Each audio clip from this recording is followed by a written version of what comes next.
Selamat siang, Assalamualaikum warahmatullahi wabarakatuh.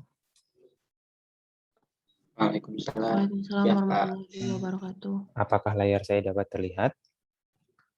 Terlihat, Pak. Oke, baik. Terima kasih. Kita akan lanjutkan materi kita ya. Kalau nggak salah ini materi terakhir ya. Iya, kalau nggak salah. Oke, masih tentang OpenMP ya. Hanya judulnya saja berbeda. Ini tergantung. Ini sesuai dengan BRP-nya yaitu parallel programming ya. Di sini ditekankan ke problem solving apa ya, mungkin real, lebih dekat ke real problem ya. Kalau kemarin kita coba bikin paralel program dengan OpenMP dengan bahasa C, tapi mungkin printf saja gitu ya. Nah, di sini kita coba lakukan sesuatu yang simple ya. Oke.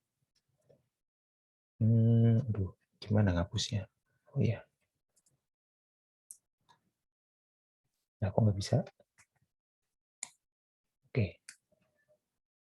Saya scroll ya. Nah, sebelum masuk ke lebih dalam ya, kita akan berkenalan dengan dua function yang mungkin kita bisa gunakan ya. Yang pertama adalah OMP get wait time ya, dan yang kedua OMP get waiting ya. Wait time di sini untuk membaca current processor time ya. Jadi misalnya kita panggil di jam 1 ya, 1.00.000 ya, exactly jam 1 ya, nanti dia akan mengeluarkan angka ya object time ya jam 1 begitu. Kalau tick di sini digunakan untuk membaca interval dari setiap clock ya di dalam prosesor kita ya. Tapi tentunya ini juga yang bisa terbaca secara program ya. Yang bisa terbaca secara program karena barangkali prosesor dan operating system itu melakukan suatu hal lain sehingga misalnya prosesor kita 1 GHz begitu ya, itu nanti yang terbaca agak berbeda di sisi program ya, bisa jadi seperti itu. Ya. Jadi ini intervalnya ya, bukan hertznya, tapi intervalnya. Tinggal Anda balik saja ya sesuai rumus fisika. Kenapa ini diperkenalkan ya? Ini karena kita mungkin akan care dengan performa ya. Performa misalnya kita mau bikin program yang lebih cepat ya dengan cara paralelisme, apakah benar setelah kita coding itu jadi lebih cepat atau tidak ya? Agar lebih objektif kita ngukur cepat atau tidaknya nanti pakai function ini ya, yang pertama W time. Nanti kita panggil 2 kali yang before dan after. Oke, kita akan coba lakukan contoh sederhana menjumlahkan elemen-elemen yang ada di array ya dengan cara paralel ya agar bisa dilakukan dengan lebih cepat. Namun di sini memang seperti di 2 pekan sebelumnya atau di materi mengenai parallel programming ya, saya akan lakukan iterasi. Artinya saya coba sajikan dulu program yang simple ya, tapi mungkin hasilnya salah ya.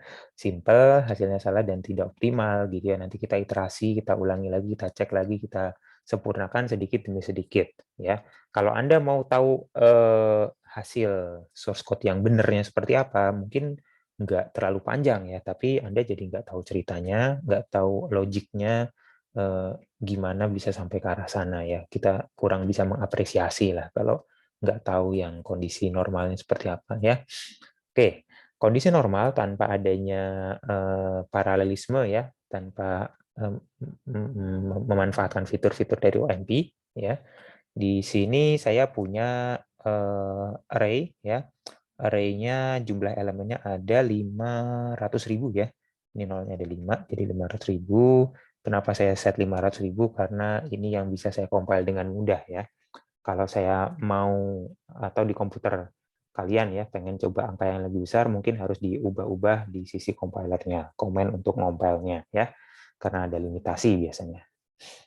Oke, kemungkinan 500.000 juga nggak apa-apa ya di komputer Anda, silakan dicoba. Kalau masih error, silakan diperkecil ya. Oke, lalu di main class kita bikin array dengan size tersebut ya. Lalu kita siapkan variabel untuk menyimpan waktu ya, waktu pertama dan waktu kedua. Gunanya untuk apa? Gunanya adalah untuk menghitung deltanya ya. Nanti kita hitung deltanya, durasinya mau kita print nih ya, berapa lama sih kita meng-counting ya elemen yang ada di dalam array tersebut. Dan karena tadi ya, karena sebenarnya komputer kita sangat cepat begitu. Jadi di sini saya tambahkan, sisipkan suatu line of code ya, yang dia sebenarnya doing nothing ya, tapi untuk mensimulasikan bahwa ini ceritanya per iterasinya, per loop di sini ini dilakukannya agak lama gitulah, biar nanti ukuran waktu yang bisa kita dapatkan ini bisa lebih kita amati ya, artinya satuannya lebih besar, detik. Oke, begitu. Lalu apa yang kita lakukan? Yang pertama setelah kita siapkan variabel array-nya, variabel array tersebut kita isi ya. Di sini nih, ini ngisi array. For i dari 0 sampai akhir ya, dari awal sampai akhir kita isi semua elemen di dalam array tersebut adalah 1. Otomatis kalau di sum ya, dijumlahkan maka jumlahnya adalah 500.000 ya. Gitu. Nah, ini baris yang ini ya, ini di luar loop ya. Di luar hal yang ingin kita hitung performanya, karena ini termasuk bagian persiapan lah, persiapan sampai sini.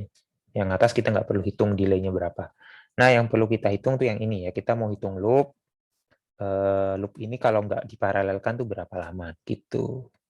Oke ya, setelah dijumlahkan di dalam sebuah variabel yang namanya sum ya, kita print di sini ya, ya udah gitu.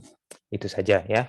Di sini ketika dijalankan, oh ya, Anda sudah bisa kalau mau mencoba menjalankan silakan download source code-nya ya di Emas. Ini sudah saya sediakan, Anda bisa download. Tapi dalam satu file ya, nanti Anda pilih-pilih saja, Anda uncomment bagian code yang ingin Anda jalankan. Ini kalau dijalankan outputnya adalah seperti yang di sini ya, printf jumlah, nah jumlahnya dari sum-nya di sini bisa dengan benar kita hitung ya, yaitu 500.000, dan durasinya ini saya dapat di sekitar 13,084 second ya. Kalau saya coba jalanin lagi tanpa dikompil ulang ya, cuma dijalankan saja. Nah, ini kisarannya memang 13, sekian lah, 0 sekian. Nah, ini belakangnya ganti-ganti ya. Anda bisa coba beberapa kali di komputer Anda. Lalu ya, ini tanpa paralelisme hasilnya benar ya, namun lama ya. Namun di sini lama.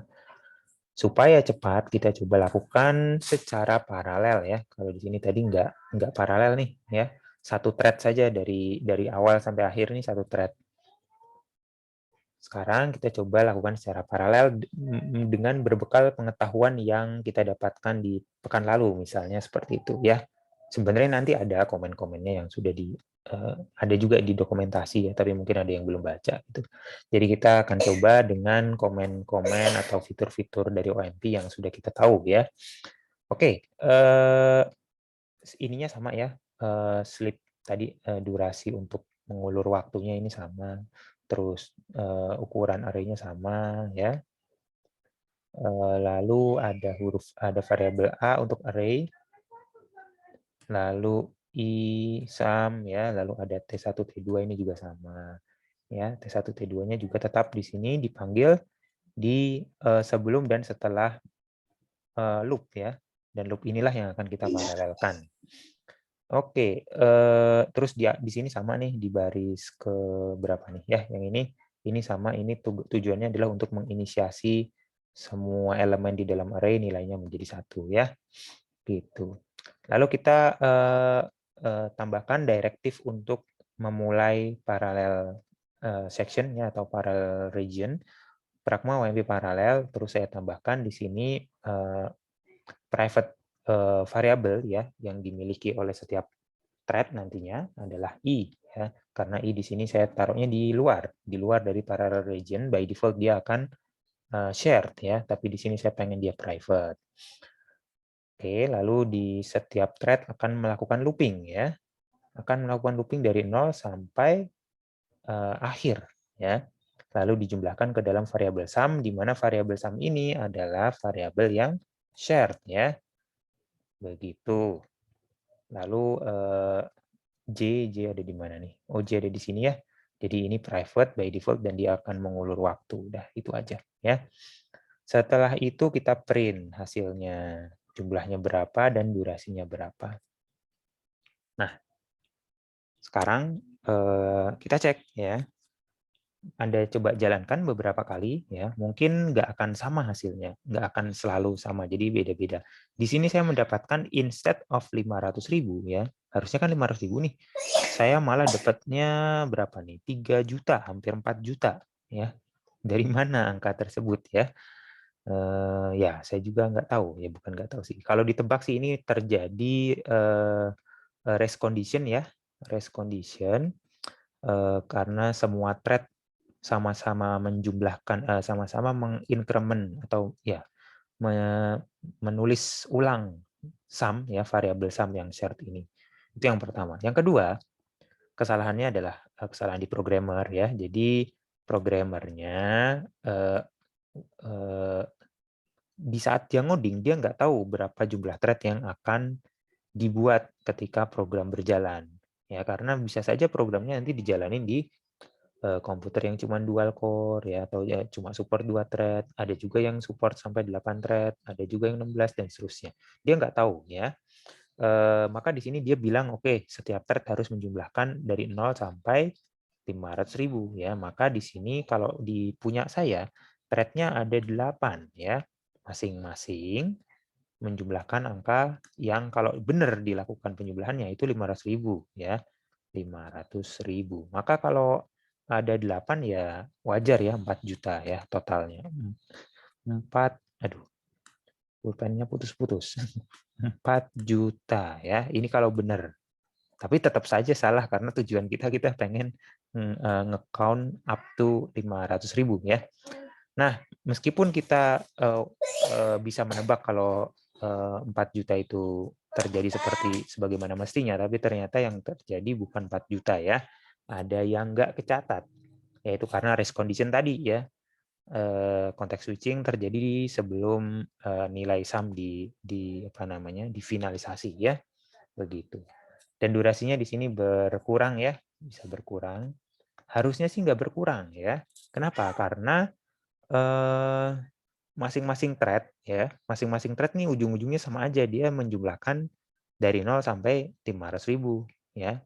Karena ini kan for loop-nya nih kita bisa lihat i-nya dari 0 sampai 500.000 gitu, ya.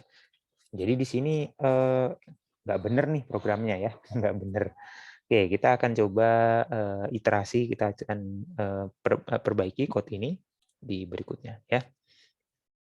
Nah, di sini yang saya potong bagian ininya saja, ya, bagian dari sini nih, ya.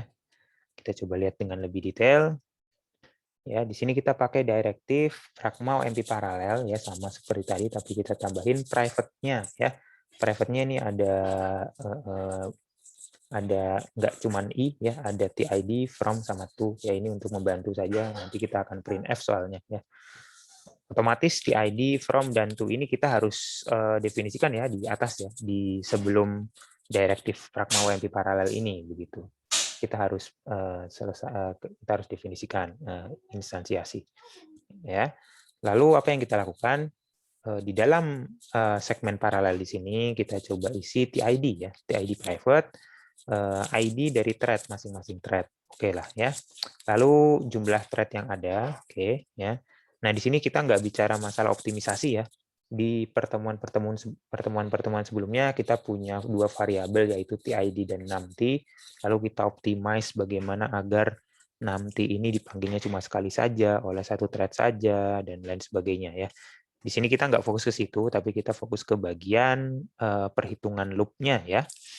Nah, oke. Ini tid, terus numT, ya, dieksekusi oleh masing-masing thread. Kemudian masing-masing thread juga menghitung nilai from dan to, ya. Apa itu from? From dihitung dari, ya, array size-nya, ya, 500.000 dibagi numT, ya, number of thread-nya. Misalnya thread saya ada 8, berarti 500.000 dibagi 8, ya. Lalu dikali ID dari thread-nya, ya. Itulah indeks pertama atau from, ya. Lalu nanti ada indeks terakhir yaitu to. From dan to ini akan dipakai di dalam loop, ya. Loop yang dieksekusi misalnya oleh thread pertama kan thread 0, ya. Thread 0, ya, dia akan mengeksekusi from-nya dihitung, ya, di sini. 500.000 ya, dibagi 8 kalau di komputer saya, kemudian di sini dikali 0 ya. Maka di thread 0, from-nya itu 0 ya. Maka di sini dia akan iterasi i dari 0 sampai ya to. To-nya dari mana? Dari sini ya. To-nya adalah 500.000 dibagi 8 ya. Kemudian dikali ID-nya yaitu 0. 0 ditambah 1 ya, 1 dikurang 1 lalu dikali dengan ini ya, lalu dikurang 1 gitu. Jadi ya untuk masing-masing thread nantinya seperti itu, akhirnya apa? Akhirnya from dan to-nya ketika loop yaitu bisa beda-beda ya. Gitu. Jadi range kita punya 500.000 angka ya dari pertama sampai terakhir, kita bagi-bagi sesuai jumlah thread kita. Jadi kalau jumlah thread kita ada 4, berarti cuma dibagi 4. Thread pertama menghitung sum ya, jumlah di sini, thread kedua di sini, thread ketiga di sini, thread keempat di sini. Ya, nanti semuanya digabungin gitu. Ya. Semuanya kembali digabungkan ke dalam variabel sum ya. Oke. Nah, hasilnya kita lihat nih, saya tampilkan di kanan ya. Hasilnya ngeprintf di sini ya, kita lihat printf range for thread sekian ya, of sekian is from ini sampai ini gitu ya. Coba kita lihat thread 1 ya, of 8, jadi di komputer saya ada 8 thread begitu. Dia mengeksekusi dari elemen ke 62.500 hingga elemen ke 124.999 ya. Coba kita lihat ini thread 1, lalu thread 3, 4, 0 ya. Ini thread yang paling pertama ya. Thread utama maksudnya. Main thread ya. Nah, thread 0 itu adalah main thread, lalu 5, 2, 6, 7 ya. Jadi ini ada 8 thread semuanya berjalan ya. Namun range-nya beda-beda ya. Range-nya ini udah sesuai dengan yang kita pikirkan ya. Jadi kalau thread yang paling awal sekali yaitu thread 0 ya. Thread 0 itu mengeksekusi sum dari elemen ke 0 hingga elemen ke 662.499 ya. Ini nanti akan dilanjutkan oleh yang ini ya. 62500 sampai 124.000 sekian. Dan seterusnya sampai thread ke-7 ya. Nah, thread ke-7 ini sampai ke elemen terakhir ya. Elemen terakhirnya kan berarti 499.999 ya. Lalu dihitung jumlahnya semuanya ya. Ngeprint jumlahnya masih sama dengan yang ada di atas ya. Ada di sini. Ini maksud saya ya. Ini buat ngeprint jumlah, di bawah nggak ditulis lagi ya. Jadi ada di sini ngeprint jumlahnya. Nah, ternyata jumlahnya bukan 500.000 ya. Ada yang kurang, ada yang hilang ya. Yang setelah dijumlah jumlahnya hanya 499.000 sekian ya. Dan durasinya memang jauh lebih cepat ya, karena masing-masing thread sangat pendek eksekusinya ya, karena range-nya juga mengecil. Instead of dari 0 sampai 500.000 dia hanya 1/8-nya ya. Gitu. Nah, ini mungkin waktunya sudah sesuai yang kita inginkan, tapi hasilnya ini belum nih ya. Kalau kita coba jalanin lagi ya, mungkin ini hasilnya akan beda ya. 499.903 misalnya, atau 499.912 dan lain sebagainya ya. Jadi ada rest condition nih, masih ada ya. Kenapa? Karena sum di sini ya ditulis langsung nih, ditulis langsung oleh masing-masing thread ya. Padahal sum ini shared variable dan mungkin aksesnya jadi ini ya, ada yang baca duluan, ada yang nulis dan seterusnya. Seperti yang diceritakan di pekan lalu mengenai rest condition. Oke, sekarang kita coba analisis ya. Jadi sebenarnya ketika kita jalankan perintah sum plus sama dengan AI ya ini gitu. Ini sebenarnya kalau dilihat macro instruction-nya ada kira-kira seperti ini ya. Contoh aja ya. Jadi nggak mesti di load di register 1, register 2 nggak mesti seperti itu ya. Lagi pula instruction set-nya juga mungkin berbeda ya. di setiap komputer. Di setiap arsitektur prosesor ya. Nah, di contoh di sini, ini contoh yang sederhana yang Anda juga sudah kenal dari mata kuliah OAK ya. Jadi yang kita lakukan adalah kita load dulu nilai dari variabel yang sudah ada di memori ya, yaitu variabel sum, kita load ke register 1. Lalu di register 2 kita isi dengan konten dari address dari memorinya AI ya, elemen ke I dari A. Lalu kita tambahkan ya add R1 R2 di mana resultnya ditaruh di depan ya, resultnya ditaruh R1, maka terakhir adalah kita store R1 balik ke dalam memori yaitu ke sum ya. Ini instruction setnya dan ini seperti yang sudah dijelaskan sebelumnya ya, bisa saja kepotong ya.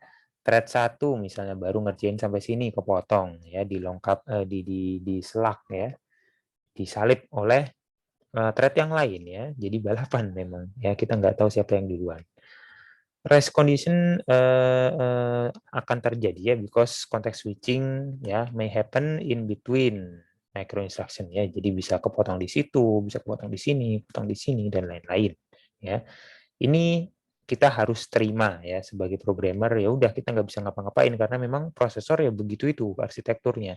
Dia akan melakukan context switching di tempat yang terserah dia, terserah si schedulernya ya.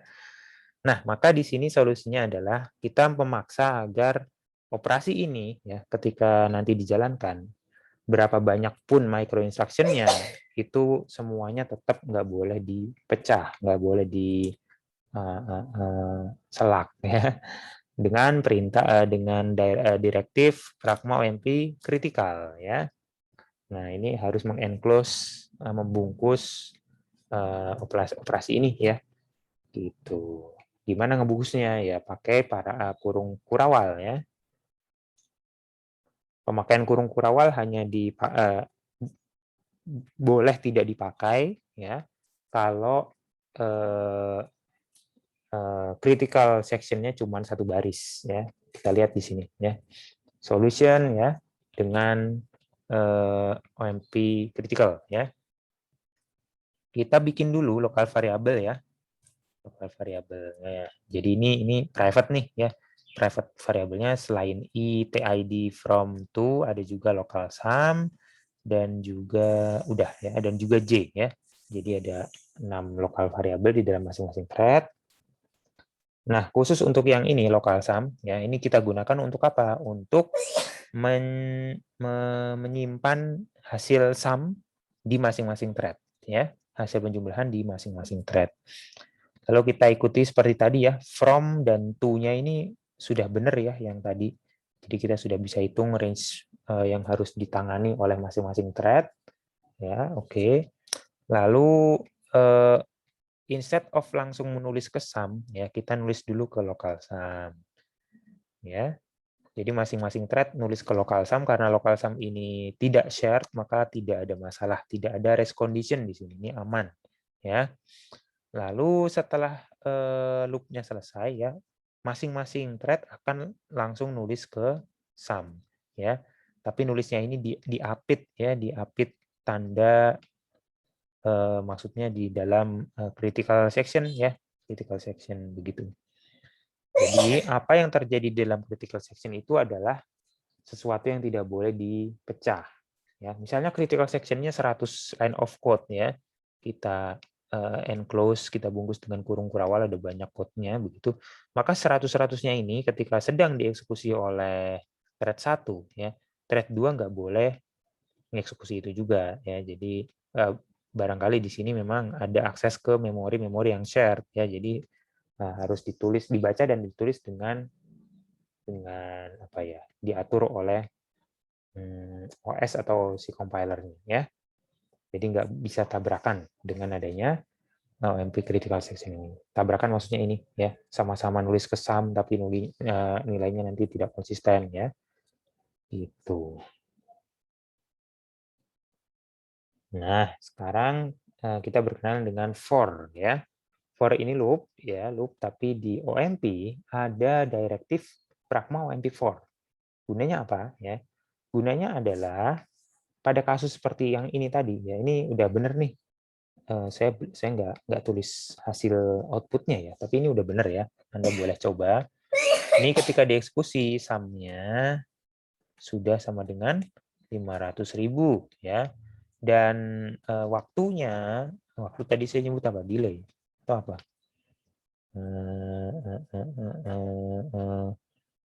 Mana sih? Durasi ya. Saya nyebutnya durasi di sini. Mana tadi? Nih ya. Sum-nya sudah benar 500.000 dan durasinya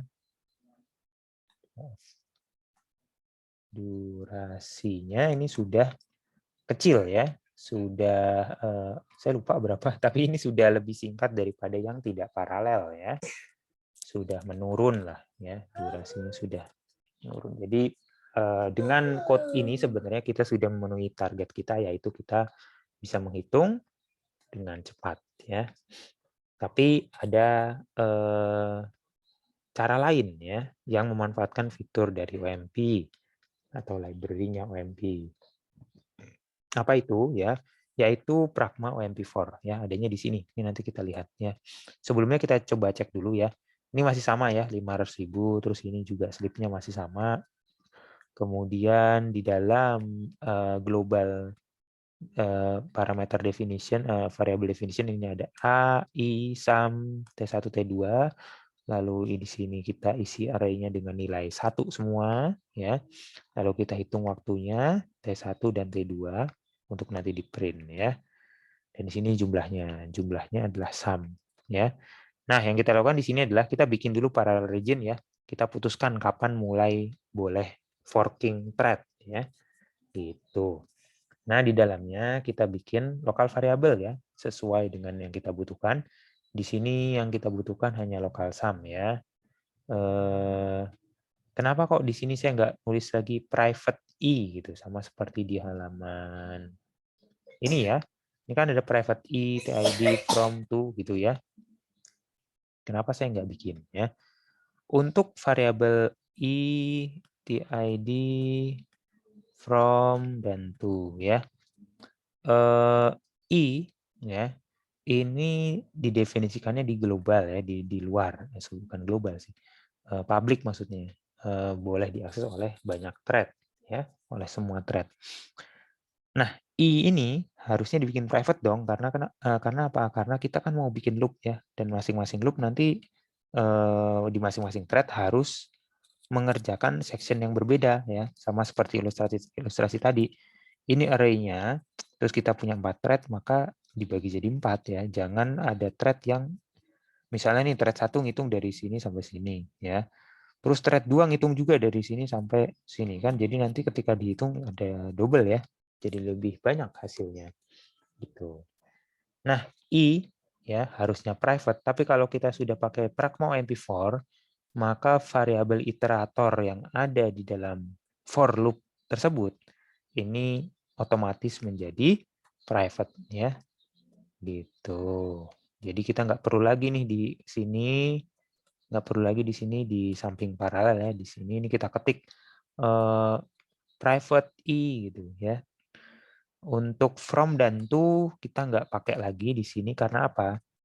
Kalau kita di halaman sebelumnya tadi, kita perlu bikin from dan to ya. Perlu sekali ya, agar apa? Agar masing-masing thread nggak tumpang tindih ya. Yang ngerjain di sini ya sendiri, ngerjain di sini sendiri, ngerjain di sini sendiri, sendiri situ ya. Gitu. Itu kita gunakan from dan to yang berbeda-beda untuk masing-masing thread. Nah, kalau dengan Pragma 24 ya, kita nggak perlu lakukan itu ya. Kita nggak perlu lakukan itu. Kenapa? Karena nanti si compiler akan melihat sendiri ya. Oh, ternyata di mesin ini support up to 8 thread misalnya. Lalu karena ada 8 thread dan size array-nya adalah berapa tadi? 50.000 gitu ya. 500.000 ya. Maka dia akan bagi sendiri nih. Oh, ternyata masing-masing eksekusi di dalam loop itu independen dengan alias bisa dipisah ya, alias bisa diparalelkan. Maka nanti akan di-create sendiri nih di sini ya. Ada private variable berupa i ya. berupa i dan loop-nya, meskipun di sini kita bilang dari 0 sampai array size, ya, nanti di masing-masing thread akan dipecah-pecah sendiri. Oh, support 8 thread nih, ada dari 0 sampai 499,999 gitu ya. Nanti ini akan dipecah sendiri oleh si Pragma OMP4, oleh compilernya, sehingga ini memudahkan kita. Kita nggak perlu tahu berapa jumlah thread-nya, kita nggak perlu tahu range-nya dari mana sampai mana, tapi yang penting nanti for ini dieksekusi secara paralel oleh OMP, ya. Karena dia paralel, ya, maka kita tetap butuh lokal variabel tadi, ya. Di sini saya pakai local sum, ya, tetap sama seperti tadi, local sum diisi oleh masing-masing thread, barulah nanti local sum di summarize-kan, ya, dijumlahkan semuanya di luar Pragma OMP4, ya.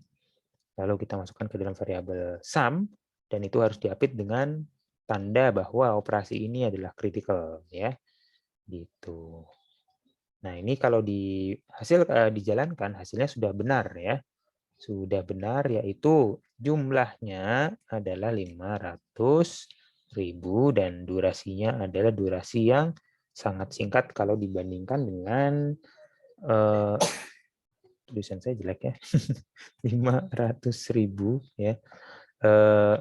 Kalau dibandingkan dengan program yang tidak paralel, ya, ini jadi lebih cepat. Oke, ya, ini sudah benar source code-nya.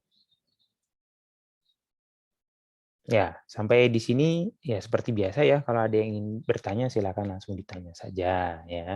Saya akan lanjutkan kalau nggak ada yang nanya. Nah, fitur yang lain dari OMP adalah kita bisa punya reduction variable ya. Maksudnya reduction di sini adalah mengurangi ya, variabel yang dapat mengurangi keberadaan variabel yang lain. Kita bisa bayangkan ya, di sini Pragma OMP4 ini ketika nanti dijalankan ya,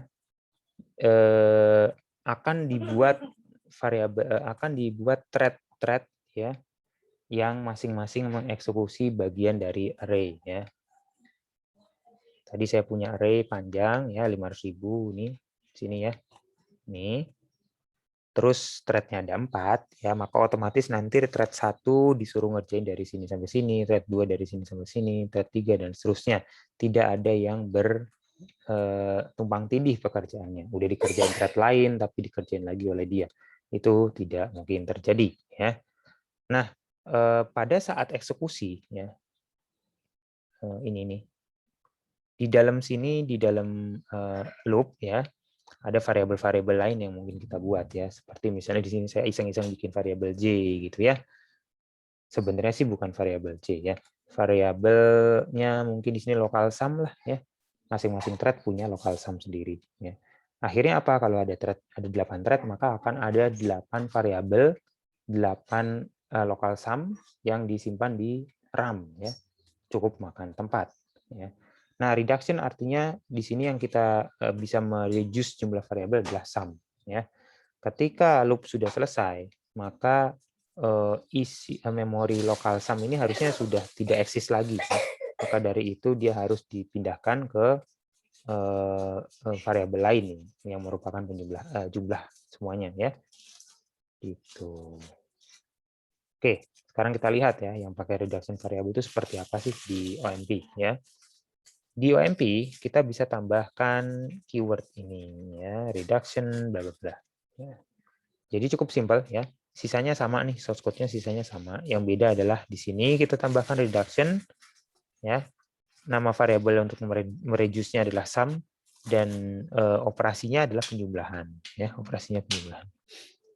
Di dalam loop di dalam thread ya yang bisa dibuat ya, ini kan kita harus bikin dulu local sum. Lalu for-nya ya adalah dari 0 sampai array size ya sampai akhir, nanti dipotong-potong sendiri oleh si operating system dan compiler ya.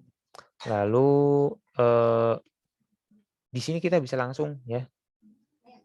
Sorry, ini local sum berarti nggak kepake ya. Ini harusnya nggak kepake nih. di halaman 9 ada yang salah ya, nanti Anda perbaiki. Oh, sorry, maksudnya nanti Anda aware lah. Saya akan perbaiki PPT-nya ya. Kita nggak butuh lagi local sum. Kita langsung aja nyumblahin ke sum ya. Tapi di sini sudah kita bilang nih bahwa sum tersebut bukan sembarang variabel ya. Sum tersebut adalah variabel yang digunakan untuk mereduce ya. Dan nanti perannya adalah menjumlahkan ya atas semua hasil yang sudah ada di thread masing-masing. Thread 1 sumnya berapa? Kalau misalnya 100 ya. Thread 2 100 lagi ya. Jadi ketika sudah digabungin maka jadi 200 dong ya. 200. Gitu.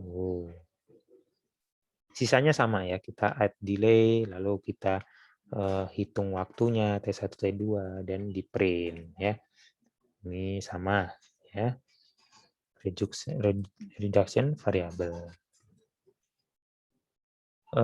Pragma yang paralel tanpa ya, tanpa reduction variable ini bisa kita tulis di sini ya, di samping paralel, bisa juga kita tulis di samping for ya, di samping for. Gitu. Jadi nanti masing-masing thread akan submit ke sana hasilnya ya, ke dalam sum. Gitu. Ya, sampai di situ. Apabila ada pertanyaan silakan. Saya ambil minum dulu ya.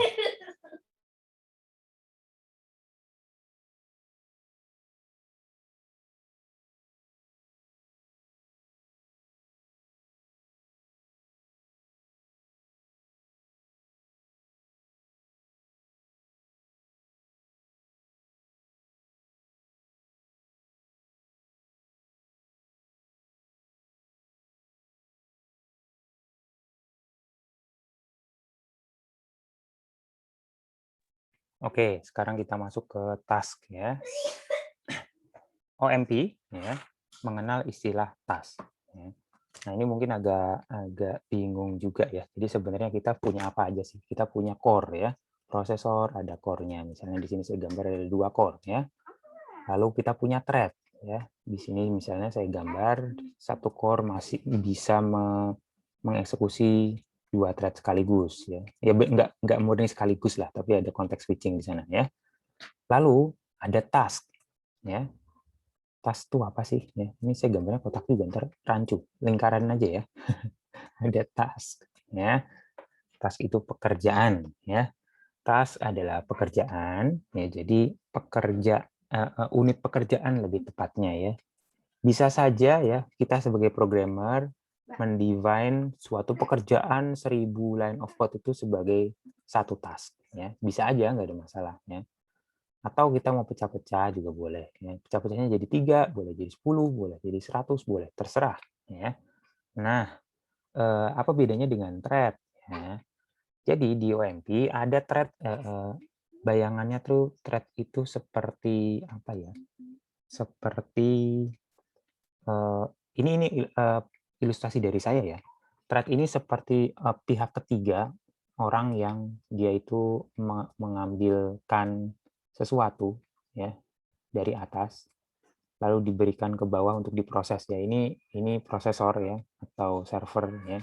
Jadi bahasanya tuh ya pemproses begitu. Orang ini ya bisa saja dia kewalahan. Artinya apa? Artinya dia sedang punya task ya. Ini tasknya. Task. Dia sedang punya task yang sedang apa tuh namanya? Disetorkan ke prosesor ya. Dan orang ini harus nungguin dari mulai dia masukin ya sampai selesai ya, sampai selesai diproses oleh prosesor ya. Dan kalau tasnya itu banyak dalam satu task, bukan tasnya banyak, instruction dalam satu task itu banyak, maka si orang ini ya dia akan lama di prosesor karena dia harus nungguin satu-satu instruksinya selesai diproses sampai selesai. Sedangkan si prosesor sendiri tadi ingat ya, kalau kita zoom in ke dalam satu prosesor saja ya, prosesor ini bisa menghandle 2 thread kan, maka thread yang lain ini ibaratnya, yang lain saya hapus ya. ibaratnya orang yang lain, ada 2 orang gitu. Ada 2 orang, masing-masing punya tasknya masing-masing ya, ukurannya juga bisa berbeda dan masing-masing sedang dieksekusi oleh prosesor. Prosesornya interleave ya, konteks switching, berganti-ganti ngerjain ini yang kiri sebagian, lalu ngerjain yang kanan dan seterusnya begitu ya. Nah, ketika ya kita fokus ke yang kiri aja ya. Ketika yang kiri ini sudah selesai tasknya, sudah selesai task apa ya? Task misalnya ini A gitu ya. Ini B, ini C, ini D ya. Ketika task yang A sudah selesai, maka orang ini akan nganggur ya. Thread ini atau orang ini nganggur. Ketika dia nganggur, dia diprogram untuk ya, dia by default memang selalu ngecekin antrian pekerjaan ya, antrian pekerjaan. Kalau masih ada pekerjaan yang berada di rak antrian ini ceritanya rak ya, ada di rak antrian ini, dia akan ngambil ya, ngambil pekerjaan tersebut dan disetorkan ke prosesor begitu ya. Kenapa kok kita punya 3 hal ya sekarang? Kita punya task, punya thread, dan punya prosesor ya, core ya. Core ini limitasi fisik ya, jadi kita cuma punya single core misalnya atau dual core dan lain sebagainya. Nah, thread ini limitasi logik ya. Misalnya program saya yang saya tulis di bahasa C ketika dijalankan oleh Windows saya begitu mungkin di limit ya. Dia hanya bisa dalam waktu bersamaan hanya bisa ada misalnya 4 thread begitu ya dari satu aplikasi saya. Kenapa? Karena OS juga kan harus memanage aplikasi lain ya, ada antivirus, ada browser, ada download manager ya, semua punya thread masing-masing gitu. Dan kebetulan aplikasi saya hanya di limit boleh bikinnya cuma 4 thread ya. Ya. Sedangkan kerjaan di dalam aplikasi saya ini banyak gitu ya. Jadi saya bisa bikin kerjaan sebanyak yang saya inginkan sebagai programmer. Granularity pekerjaan ini adalah granularity yang bisa dieksekusi oleh setiap thread begitu. Misalnya kalau dari kemarin ya, contoh-contoh yang sudah kita lakukan ya, kita bisa bikin 8 thread, ya udah kerjaannya dibagi 8 ya. Sama seperti tadi lah, mana ada gambarnya nih ya. Kita punya array ya, dari array elemen ke 0 sampai elemen ke 4999999 begitu. Terus ternyata kita cuman bisa bikin 4 thread, maka array yang panjangnya segini dibagi 4 ya kan. Lalu masing-masing dikerjakan secara paralel. Yaitu sah-sah saja, tapi ada kalanya seringnya di real application kita nggak tahu nanti itu ketika runtime bisa bikin berapa thread ya, dan berapapun threadnya kita tetap pengen aplikasi kita cepat responsif ya, maka kita bikin task kerjaan kita pecah-pecah menjadi task. Misalnya thread ada 2 saja dulu ya biar gampang ilustrasinya. Threadnya cuma bisa 2 tapi tasknya ada ya udah berapa nih, 1 2 3 4 5 6 7, ada 7 ya. Maka kedua thread yang ada dia akan mengeksekusi task tadi ya. Misalnya nih dua-duanya lagi idle, ya udah dia ambil dulu 2 task ya. Lalu somehow misalnya thread yang kiri lebih cepat selesai, maka thread yang kiri akan nge-fetch task berikutnya ya. Terus kebetulan somehow memang thread yang kanan ini lama begitu ya. Nah, thread yang kiri udah selesai duluan, dia akan eksekusi lagi thread task yang berikutnya gitu. Ya, jadi paralelismenya di tingkat thread, namun apa yang diparalelkan itu di tingkat task ya. Begitu. Jadi di sini kita fleksibel ya. Kita tetap pecah pekerjaan kita di dalam aplikasi kita sebanyak yang ideal menurut kita ya. Namun nanti ujung-ujungnya berapa thread yang bisa jalan di prosesornya si user gitu. Nah, itu urusan belakangan lah. Intinya kalau kita bikin task ya, maka otomatis ini bisa diparalelkan seandainya arsitekturnya memungkinkan. Itulah bahasa simpelnya ya. Nah, OMP task are pool ya, maksudnya dikumpulkan lah Di literatur lain mereka nyebutnya diantrikan, ya, diantrikan di queue. Sebenarnya ini nggak murni antrian ya kalau kita sebagai user melihatnya. Kenapa? Karena task yang pertama dibuat, misalnya ini task 1, task 2, task 3 sampai 7 begitu. Task yang pertama dibuat ini belum tentu adalah task yang pertama dieksekusi gitu. Jadi tergantung dari schedulingnya si operating system ya dan prosesor, bisa aja task nomor 3 duluan yang dieksekusi gitu. Walaupun nanti task nomor 3 ternyata lama gitu ya, task nomor 2 dieksekusi oleh thread yang lain secara paralel dan dia selesai duluan, nah itu bisa aja ya. Jadi saya nggak nyebut ini istilah aja ya. Saya nggak nyebut dia queue atau stack ya, karena kalau queue atau stack kan FIFO atau LIFO ya. Tapi yang jelas dia adalah di pool, dikumpulkan di satu tempat yang nantinya thread yang nganggur bisa ngambil kerjaan atau task yang ada ya. Ini tersentral artinya semua thread bisa mengakses ya. Dan kalau kita mau bikin task ya secara programming, kita hanya bisa bikin itu di dalam parallel region-nya OMP ya. Jadi kalau parallel region tuh yang ini ya, setelah Pragma OMP parallel ya, jadi ini. Nah ini parallel region. Kita bisa bikin task di situ ya, nggak bisa di luar parallel region. OpenMP cannot detect if two tasks execute the same code. Nah jadi ini tergantung kita programmernya. Kalau kita memang ada kerjaan yang exactly sama harus dilakukan 2 kali ya udah nggak apa-apa ya. Misalnya task 1 dan task 2 ini memang identikal ya nggak apa-apa gitu ya. Tapi kalau memang kita contohnya seperti tadi kita punya loop ya, terus kita pengen bagi untuk masing-masing dieksekusi oleh thread ya, maka ini nggak boleh ada yang sama ya. Thread yang sekarang saya ngomongnya task ya.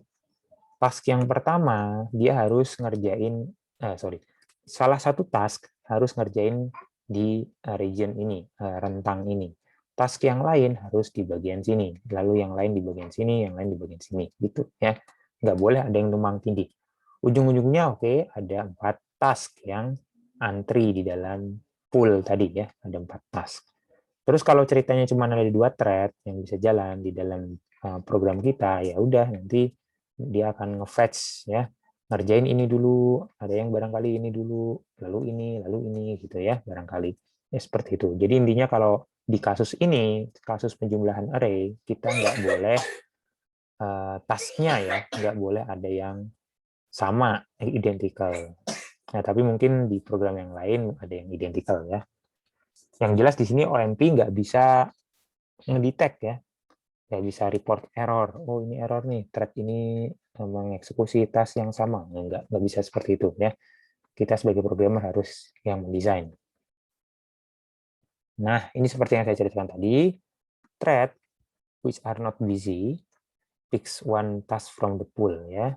Jadi kalau ada antrian, kalau ada task yang masih harus dikerjakan, maka thread yang lagi idle akan apa namanya, akan ngerjain task tersebut ya. Dan constraint-nya adalah satu task can only be executed by one thread ya. Jadi nggak bisa nih, misalnya tadi saya punya task yang emang code-nya banyak gitu ya, code-nya banyak sekali ke bawah, terus thread suatu thread mengeksekusi bagian ini, terus habis itu nanti dia keluar ya, atau pekerjaannya disisakan lalu dilanjutkan oleh thread yang lain. Tidak bisa seperti itu ya. Kalau memang mau seperti itu ya bagian atas dan bagian bawah tadi memang harus dipisah, didefinisikan ini sebagai task sendiri, ini juga task sendiri ya. Nggak bisa satu task terus dibagi 2, dieksekusi oleh 2 thread, nggak bisa ya. Nah, keuntungannya apa ya dengan cerita saya tadi ya, kita bikin task instead of bikin thread. Dengan demikian kita no need to specify which thread doing which part of the job ya. Dan sebenarnya kita nggak bisa tahu juga kan, oh nanti klien saya, user saya pasti bakal pakai dual core 4 thread nih, ya udahlah saya bikinin 4 thread gitu ya. Nggak bisa seperti itu ya. Mungkin dia nanti akan jalanin di atau ada user lain yang jalanin di platform hardware yang lain yang 8 thread, 16 thread, dan lain sebagainya ya. Jadi kita nggak usah spesify thread mana ngerjain task yang mana. Pokoknya nanti diambil sendiri oleh thread yang nganggur lah ya. Ujung-ujungnya nanti kalau memang sudah selesai semua ya tasknya, nah itulah yang kita sebut sebagai pekerjaannya udah selesai, semuanya udah selesai. Oke ya, jadi task in OpenMP belum ada code-nya kan, baru di sini ya. Oke, ya di sini nih ya. Contoh, in this example kita pakai main thread untuk membuat several task ya. Jadi ibaratnya tuh mungkin apa ya, ketua kelompok lah atau Pak RT gitu ya. Pak RT melihat ada daftar pekerjaan nih, wah ini banyak sekali pekerjaannya gitu ya. Lalu Pak RT akan membagi, oke, saya pecah-pecah nih, saya sobek-sobek kertasnya gitu ya, disobek jadi 3. Ya, 1, 2, 3 gitu ya. Atau mau jadi 10 boleh, mau jadi 100 juga boleh. Jadi di sini Pak RT atau ya kita waktu memprogram Pak RT ya untuk bikin berapa jumlah tas yang dibuat, nah itu terserah kita ya, nggak ada constraint. Oke, misalnya di sini bikin 3 ya, bikin 3. Lalu di sisi lain ya ada worker atau anak buahnya Pak RT lah ya. Pak RT enggak tahu ya akan punya berapa anak buah.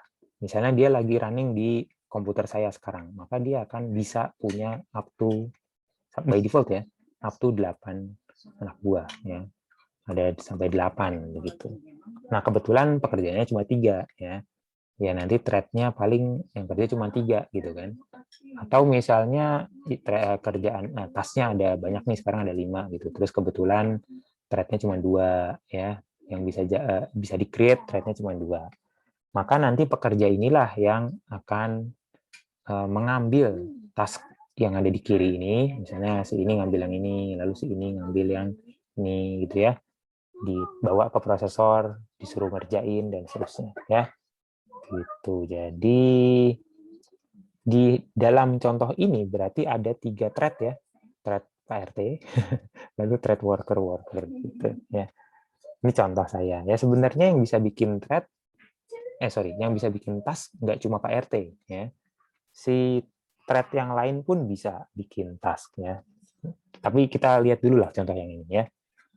Oke, in this example, main thread create several tasks at the same time ya.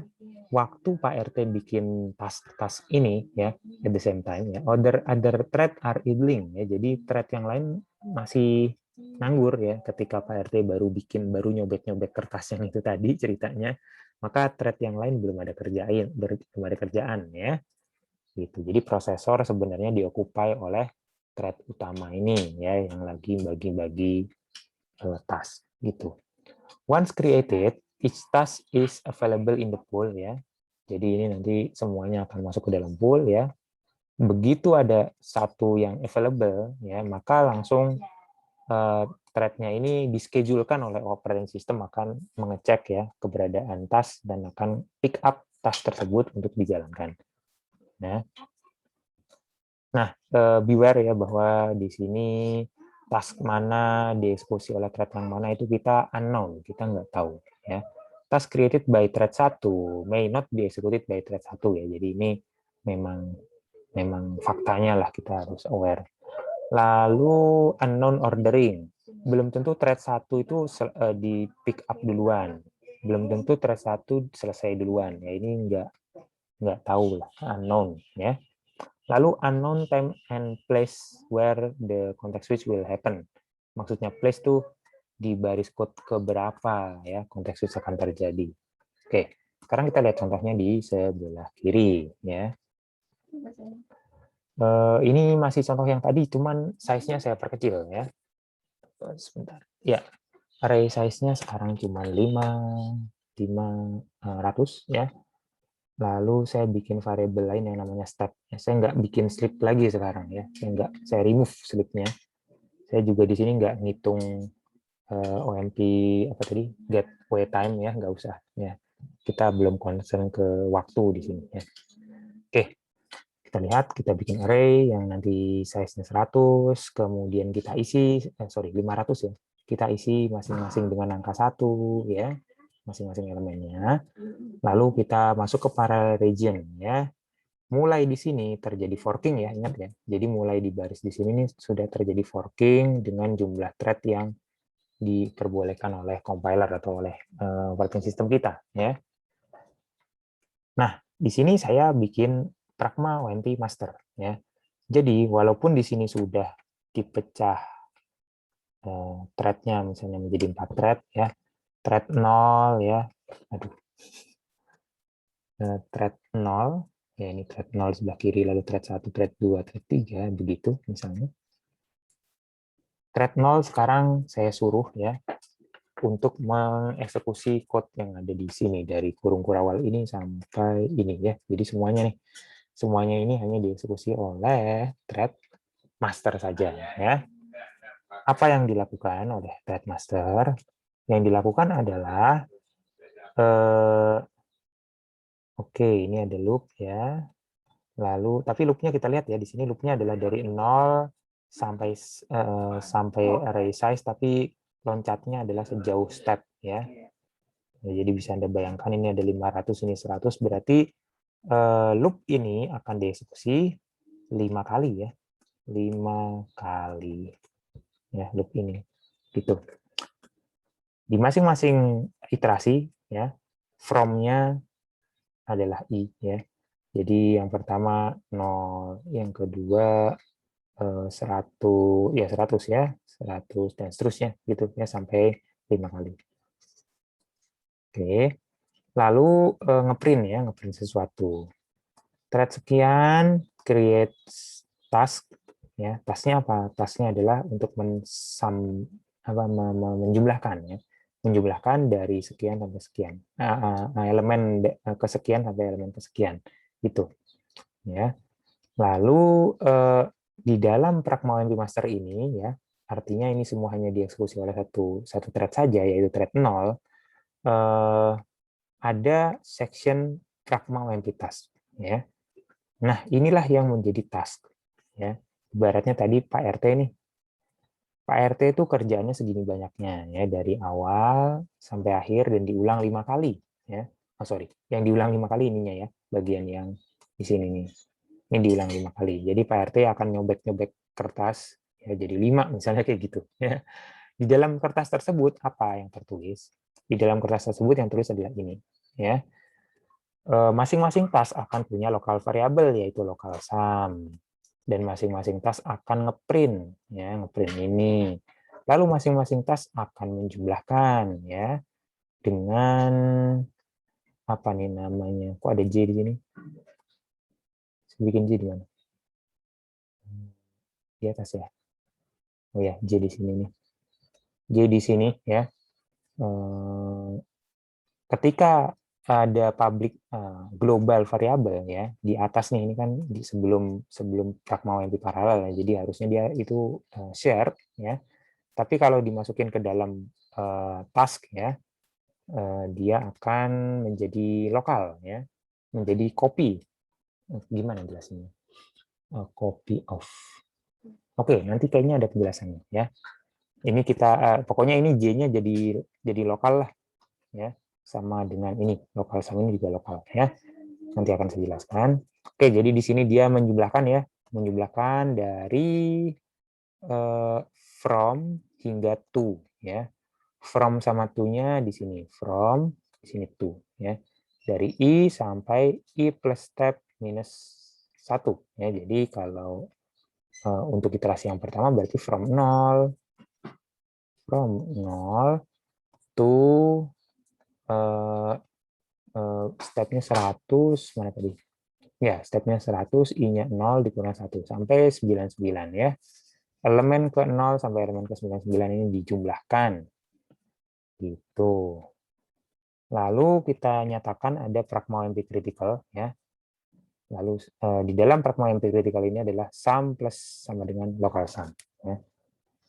Gitu. Ya. Ilustrasinya adalah, ya, thread master, thread ke 0 akan bikin sejumlah 5 task ya, karena ini kan 500 nih ya. Akan bikin 5 task. 1 2 3 4 5 ya. Task ini begitu di-create, dia otomatis available, otomatis disimpan di dalam pool ya. Tadi saya nyebutnya pool.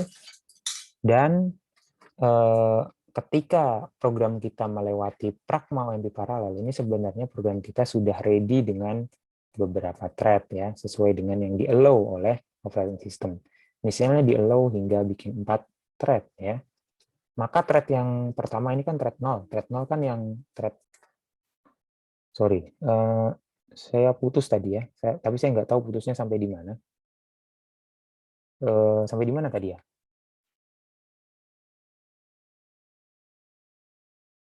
Halo? Tes, tes. Apakah Di suara saya step, Pak. Di mana? Di stepnya kan 99 tadi. Oh, iya ya, step. Oke. Oke, ini ya. Tadi saya udah menghitung from 0 to 99 ya. Ini untuk iterasi yang pertama. Jadi, Belum share screen, Pak. oh ya, sorry. Screen.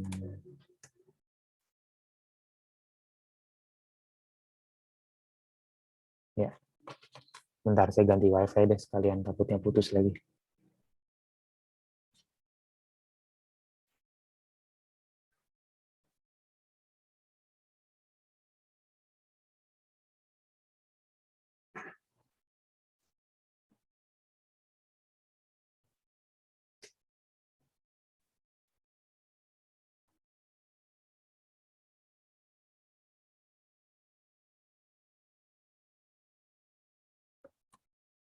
Apakah screen saya terlihat sekarang? Terlihat, Pak. Ya, alhamdulillah. Oke, terima kasih. Oke, tadi saya sudah menghitung ya untuk iterasi pertama. Ya, ini kan for loop ini akan dieksekusi 5 kali kan? 5 kali. Di yang pertama, maka from-nya ini adalah 0 ya. Dan to-nya ini adalah 99 ya. Dihitung dari sini, di sini gitu. Maka yang pertama akan mengeksekusi menjumlahkan ya A0 sampai A99. Itu ditaruh di variabel lokal, lalu variabel tersebut dijumlahkan juga ke variabel yang share ya. Itu, dan ini sudah dijagain dengan pragma.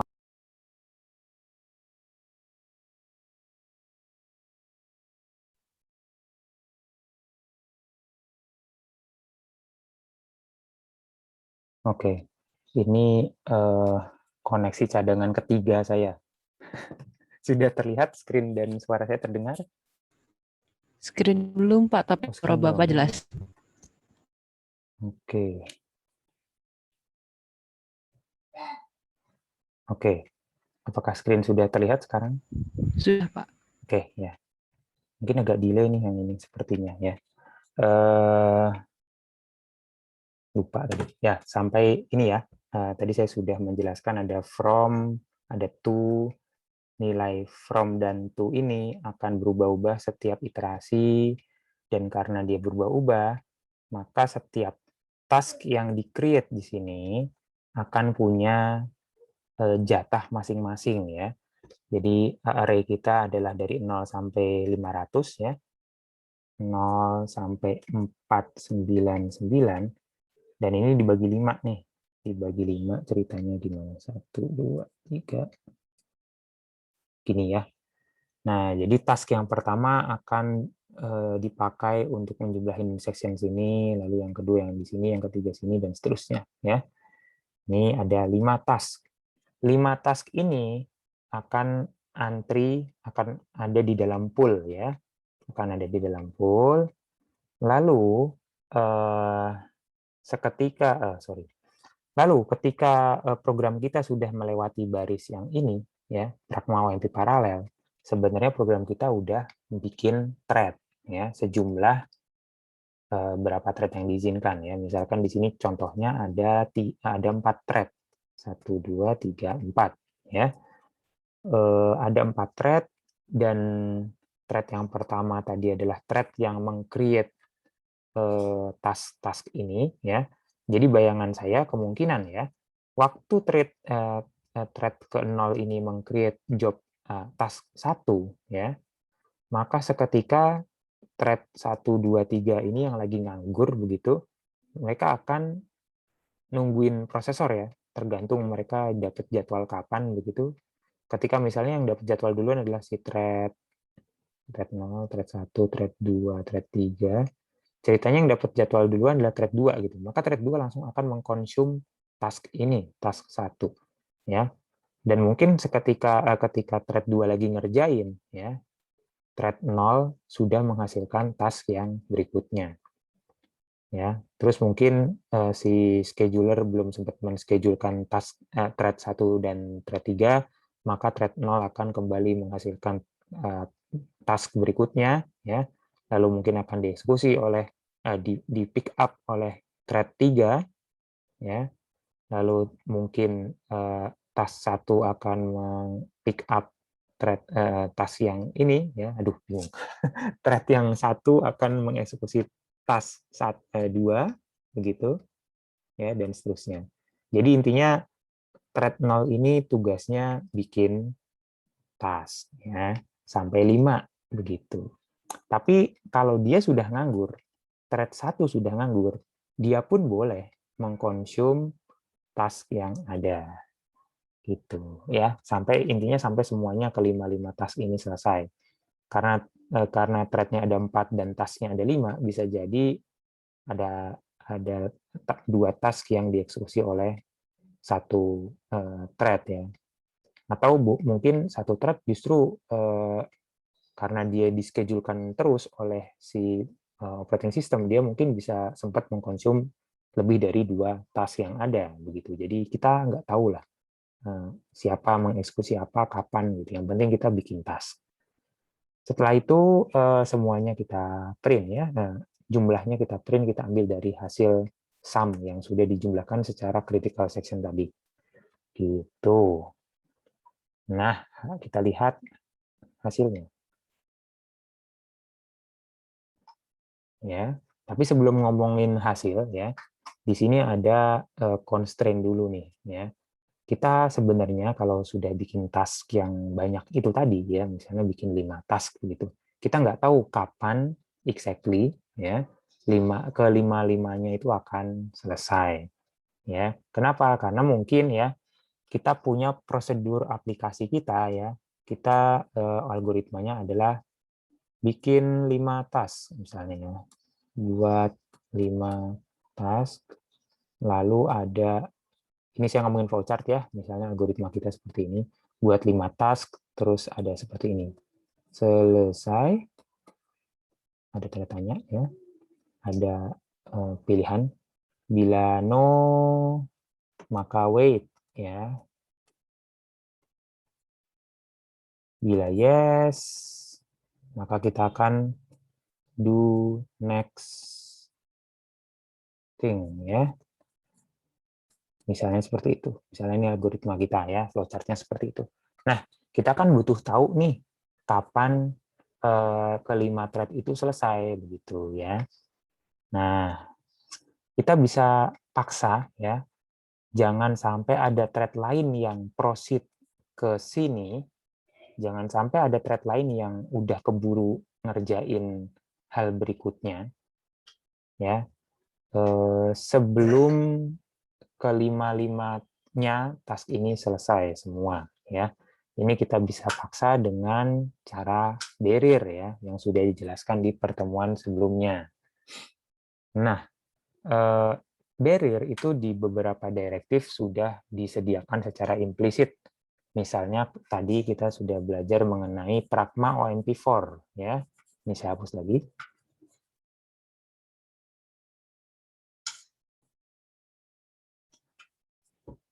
Pragma OMP4 ini at the end dia punya barrier sendiri, ya. Jadi kalau kita lihat di halaman mana? Halaman 9, ya. Di halaman 9 di akhir Pragma OMP4 ini sebenarnya semua thread akan nunggu sampai thread yang lain selesai mengerjakan bagian for-nya ya, karena for-nya ini kan dari 1 sampai 500.000 ya, dan dibagi berdasarkan jumlah thread yang ada. Maka ya jangan sampai ada thread yang ketinggalan ya, istilahnya gitu. Semuanya harus dieksekusi, for-nya harus beneran selesai semua, baru dia bisa move on, bisa jalanin code yang bawahnya. Itu yang dimaksud dengan barrier. Kalau tanpa barrier, maka bisa saja ada thread yang udah selesai mengeksekusi for loop bagiannya dia gitu, tapi ada thread yang belum selesai ya, dan thread yang udah selesai ini langsung eksekusi ke bawah ya, dan itu tidak baik ya, bisa mengakibatkan kesalahan. Kita kembali ke sini ya. Nah, ini ya, ini dijelaskan di sini sebenarnya ya. Any thread cannot proceed unless all thread completed their portion of the loop ya. Nih, gitu. Nah, kalau kita pengen remove barrier ini ya, kita bisa di for ya, di dalam pragma for kita bisa kasih for no wait, tidak nunggu ya. Nah, ini jadinya. Misalnya saya punya parallel section seperti ini ya. Dan di sini saya akan ngeprint. Di dalam loop saya akan ngeprint, dan di luar loop setelah selesai saya juga akan ngeprint ya. Maka saya punya 8 thread ya. Dan ini ceritanya loopnya array size-nya ada berapa nih? Ada cukup banyak. Ada 64 ya, ada 64 ya. Array size-nya 64. Maka bisa kita lihat nih, kalau di sini saya tambahin no wait ya. Kita lihat ada thread sekian ya, thread sekian selesai, thread sekian selesai, thread sekian selesai. Masih di dalam loop, masih di dalam loop, masih di dalam loop. Thread 2 masih di dalam loop, thread 7 masih di dalam loop, thread 0 masih di dalam loop, tapi thread 6 sudah mengeksekusi yang ini ya, yang done duluan nih, yang bawah ya. Gitu. Ini karena apa? Karena no wait ya. Anda bisa coba no wait-nya Anda hapus ya. Kalau no wait-nya Anda hapus, maka nggak bisa ada yang ngeprint, dan di saat yang lain masih ada yang mengeksekusi loop-nya gitu ya. Itu kalau pakai barrier, implicit barrier. Tapi kalau ada no wait, maka thread 6 ini dia bisa selesai duluan ya. Walaupun thread yang lain belum selesai ngerjain loop-nya gitu. Oke, itu mengenai sinkronisasi ya, sederhana sih sebenarnya. Kompleksnya ya tentunya tergantung kasus nantinya. Nah, sinkronisasi juga tergantung dari variabel scoping ya. Sama seperti di materi yang pernah disampaikan barangkali ya. Jadi misalnya kita punya variabel integer i gitu, ini di luar, terus kita punya metode main ya. Terus di dalam metode main punya ada integer i lagi. Integer i gitu ya, dan lain sebagainya. Nah, ini i yang di dalam metode ini skopnya ya skop di dalam metode saja ya. Maka ketika metode ini sudah selesai dieksekusi, i yang ini akan hilang dari memori begitu ya. Ini masalah skop variabel ya. Jadi Anda bisa ingat materi tersebut. Nah, sekarang scopingnya kalau di dalam task ya. Nah, di setiap task ini kita punya suatu task akan mendapatkan alokasi alamat memori sendiri ya untuk menyimpan data-datanya dia gitu. Nah, variabel yang di-create before pragma task ini bisa aksesibel oleh task tersebut ya. Jadi tadi saya bilang nih, aduh ini udah coret-coretan banget ya. Saya akan hapus.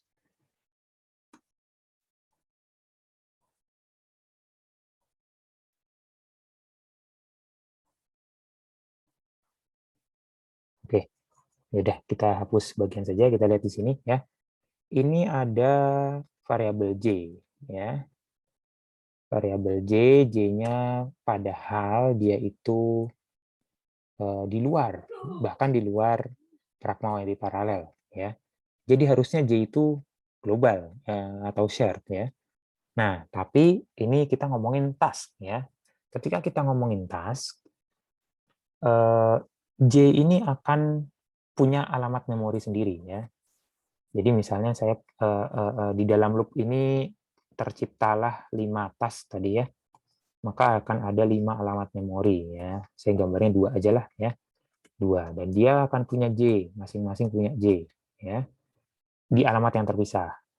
Dan si main program kita juga punya J ya. Jadi main program kita tuh thread 0 gitu ya. Thread 0 juga punya J ya. Ini thread 0, T0, T1, T2 ya. Gitu. Ketika T2 mengeksekusi task, maka dia akan punya alamat J sendiri ya. T1 juga demikian ya. Dan ini akan bukan refer by address, tapi refer by value ya, reference by value. Jadi di copy lah ya. Gitu. Ya. New copy is made. Nah, ini yang saya tadi sebutkan. Ini jadi dia reference by value, bukan reference by address. Ini similar to passing a variable to a method ya. Jadi perlakuannya mirip-mirip seperti itu. Values may depend on the thread which create the task ya. Jadi kadang-kadang karena tadi lokal ya. Tadi saya contohin J ya. J-nya kan ujung-ujungnya jadi lokal ya. Masing-masing thread punya ya. Maka value-nya akan depend on the thread which created the task ya. Nah, ini terus ada directive yang lain nih ya. Ada directive first private ya. Ini used to make variable to be private tapi initialize with the last value before the directive is used. Maksudnya seperti apa? Ya, ini kita lihat contoh sederhana, contoh kecil saja ya. Saya nulis pragma UMP paralel di sini ya. Dan sebelum itu saya punya variabel i, maka variabel i ini harusnya adalah global atau share. Tapi saya tambahin first private i ya. Maka otomatis i menjadi private ya. Ketika i menjadi private, mungkin kita bandingin gini ya. Kita bandingin dengan private i ya. Ada yang nulisnya private i, ada juga yang nulisnya first private i. Kalau kita nulisnya cuma private i, ya, maka kalau di baris pertama di dalam parallel region ini kita nulis printf i, ini undefined ya, i undefined. Kenapa? Karena i-nya sudah menjadi private, ya. Ya, kalau kita pakai yang ini sudah menjadi private, tapi belum pernah terdefinisi, belum pernah diisi value, ya. Maka dari itu, kalau kita pakainya first private, kita bisa nih print fi ya. Yang di print adalah 5 ya. Itu bedanya ya. Jadi kalau kita mau hanya menyatakan private saja bisa, tapi kalau kita mau menyatakan itu private plus kita ngambil value terakhirnya, maka kita pakai first private i. Ya. Contoh lagi mengenai variable scoping ya. Ini contoh kita bikin parallel region, kita batasi thread-nya hanya 4 saja, lalu kita bikin for ya. Di dalam for kita bikin task ya. Kalau kita lihat di sini berarti yang bisa bikin task itu bukan hanya thread utama saja, bukan hanya thread 0 saja ya. Kenapa? Karena di sini kan ini sudah mulai forking ya. Sudah mulai bercabang, bisa jadi ada 4 thread. Begitu. Lalu masing-masing thread akan nge-loop ya. Nge-loop apa nih namanya? Array size ya, lalu step-nya begitu. Dan di sini kita nggak akan melakukan perhitungan sesungguhnya, tapi kita hanya nge-print f saja ya. Print f ya, lalu kita cek. Coba kita cek dulu hasilnya ya. Nah, ini tentang alamat memori ya.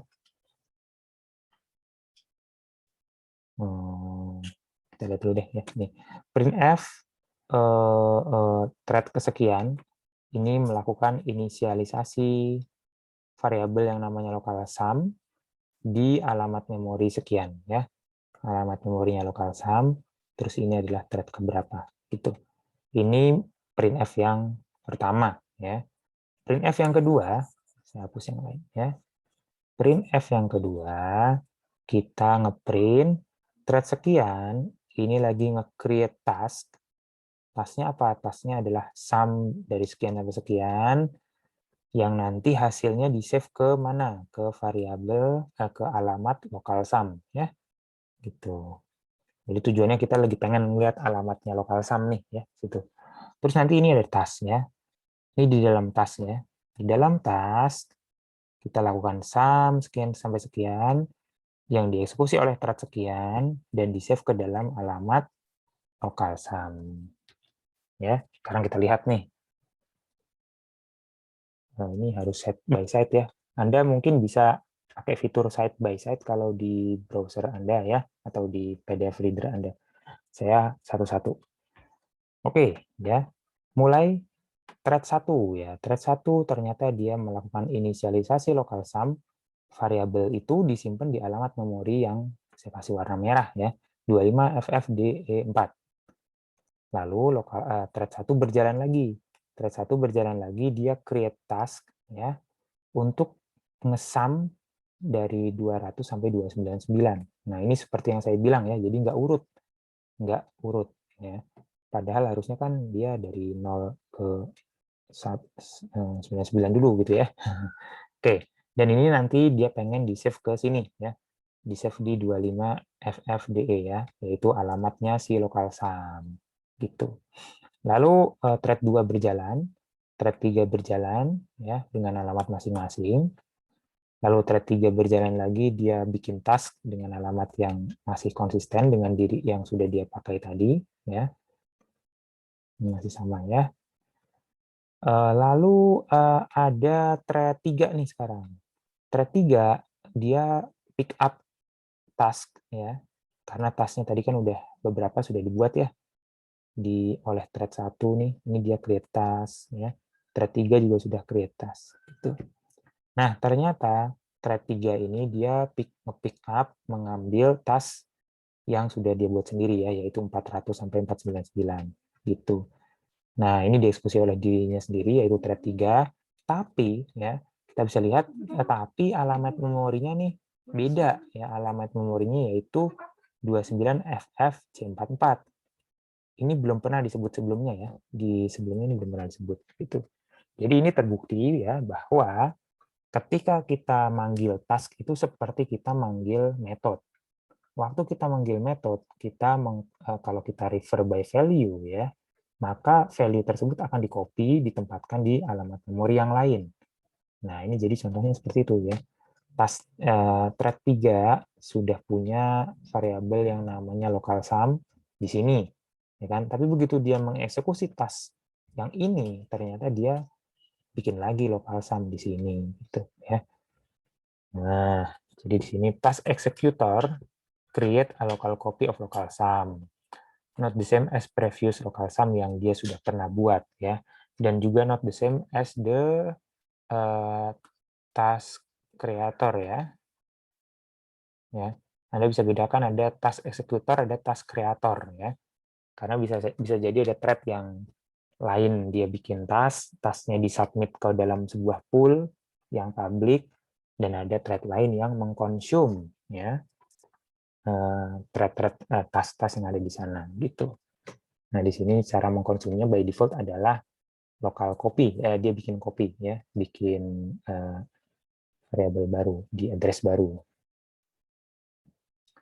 Agar tidak demikian ya, kita bisa paksa agar task menggunakan shared memory ya dari variabel yang pengen kita share. Contohnya di sini saya punya variabel yang namanya local sum ya, yang tadi gitu.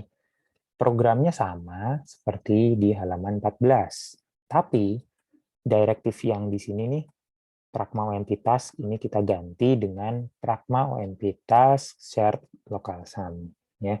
Nih, direktifnya di sini ya. Usingnya nggak usah mulai dari sini ya. Hasilnya apa? Ya, hasilnya kita lihat T1 menginisiasi variabel local sum ditaruh di sini address-nya. Lalu T1 create task ya. Untuk tasknya adalah sum 100 sampai 199, di save-nya nantinya hasilnya di sini ya. Lalu task ini siapa yang akan ngerjain? Coba kita lihat ya. Sum 100 sampai 199. Nah, ini ya. Task sum 100 sampai 199 ini dikerjakan oleh OT1 juga ya. Kebetulan oleh dirinya sendiri nih. Ya. Maka dia disimpan di tempat yang sudah dibuatkan ya. Jadi nggak boros memori gitu. Oke, terus kita coba cari yang lain contohnya. T2 bikin punya menginisiasi variabel itu di sini, bikin task ini, ininya masih sama, lalu dia juga mengeksekut ya, mengeksekut sum 200.299 oleh dirinya sendiri ya, di sini gitu. Nah, terus yang ini yang saya bunderin ini contoh yang lain ya. Thread 3 dia bikin variabelnya di sini, lalu bikin task yang ini, dan task ini 300.399 ini ternyata dieksekusi bukan oleh thread 3, tapi oleh thread 2 ya di sini nih. Oleh thread 2. Nah, siapapun yang mengeksekusi task ini ya, dia tetap bisa nge-save value-nya di dalam variabel yang sudah disiapkan ya. Yang nyiapin siapa? Yang nyiapin T3 ya kan.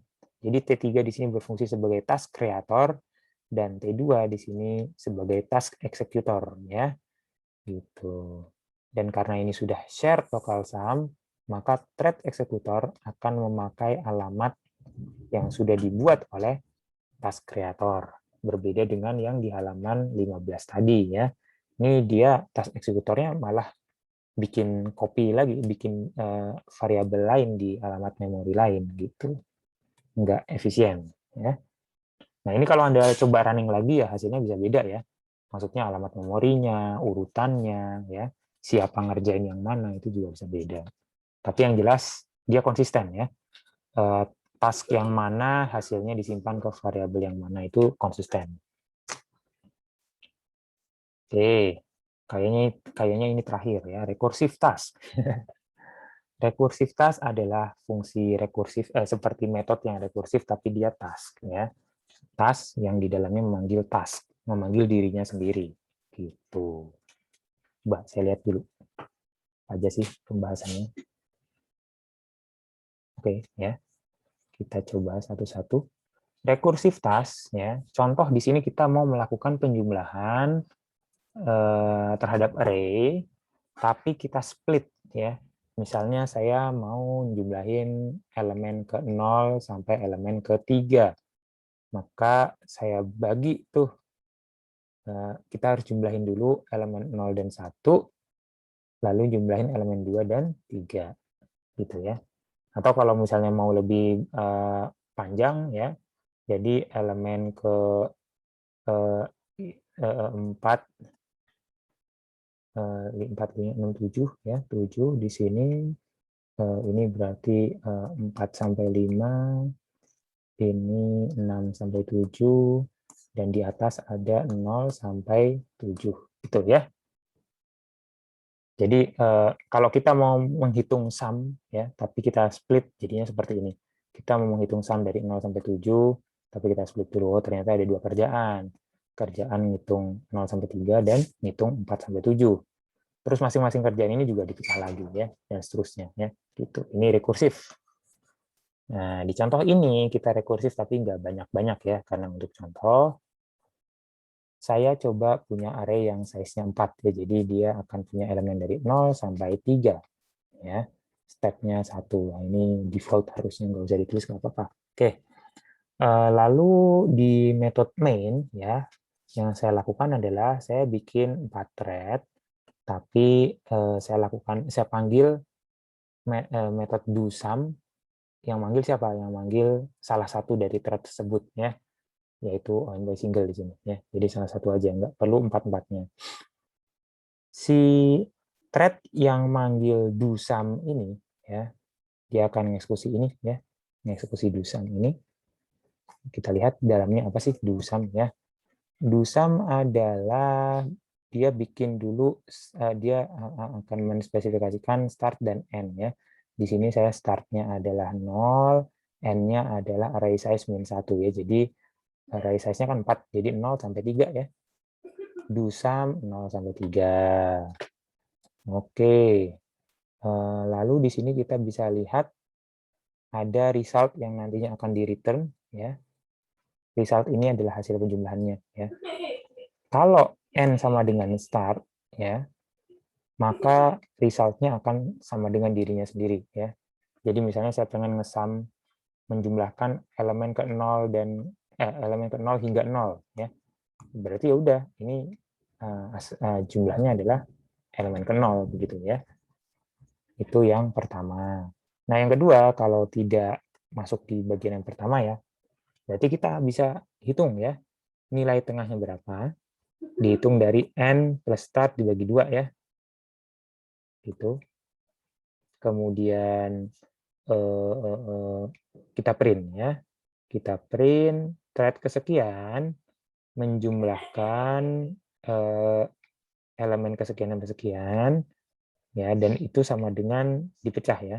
Elemen ke minimum start sampai mid dan middle plus 1 sampai n ya. Start sampai mid, middle plus 1 sampai n gitu, jadi dipecah ya. Lalu setelah dipecah ketemu dua bagian, kita bikin variabel x dan y yang masing-masing akan menyimpan penjumlahan yang udah dipecah tadi ya. Si x akan menyimpan penjumlahan dari start sampai tengah, yang si y akan menyimpan penjumlahan dari tengah sampai akhir ya. Lalu nanti ujung-ujungnya kita gabung, rest sama dengan x plus y, dan ini akan menjadi task ya, menjadi task gitu. Lalu kita print ya, thread berapa ya, melakukan sum dari mana sampai mana dengan jumlah sekian ya, jumlah akhirnya berapa gitu. Oke, nah hasilnya seperti ini ya. Anda perhatikan, saya di sini sengaja kasih spasi ya, di awal ini sengaja kasih spasi, jadi Anda bisa lihat di sini ada spasinya ya, ada spasinya gitu ya. Nah, mari kita lihat ketika dijalankan ya, yang jalan ternyata thread 2 nih, si OMP single ini ternyata dijalankan oleh thread 2. Thread 2 menjumlahkan 0 sampai 3, dan 0 sampai 3 ini ternyata bisa dipecah ya, 0 sampai 1 dan 2 sampai 3 begitu. Kemudian ya, thread 2 masuk ke sini ya, yang bawah. Masuk yang bawah di sini. Thread 2 udah keluar hasilnya ya, yaitu untuk sum 0 sampai 3 itu jumlahnya sekian. Nah, ini salah nih ya. Ini adalah alamat memori, ini salah nih ya. Kenapa salah? Ya, kita coba analisis. Jadi, ya, ketika thread 2 memanggil baris ini dan ini ya, masing-masing task ini dilakukan secara asinkron ya. Seperti yang saya sebutkan tadi, ketika sudah di-create tasknya disimpan di dalam pool ya, di dalam pool. Nanti siapa yang nge-pick up task tersebut itu tergantung dari scheduler thread-thread yang ada ya. Seandainya ada 10 thread tapi mereka semua tidak pernah dischedule-kan untuk ngambil task di situ ya, makanya nggak selesai-selesai ini tasknya ya, begitu.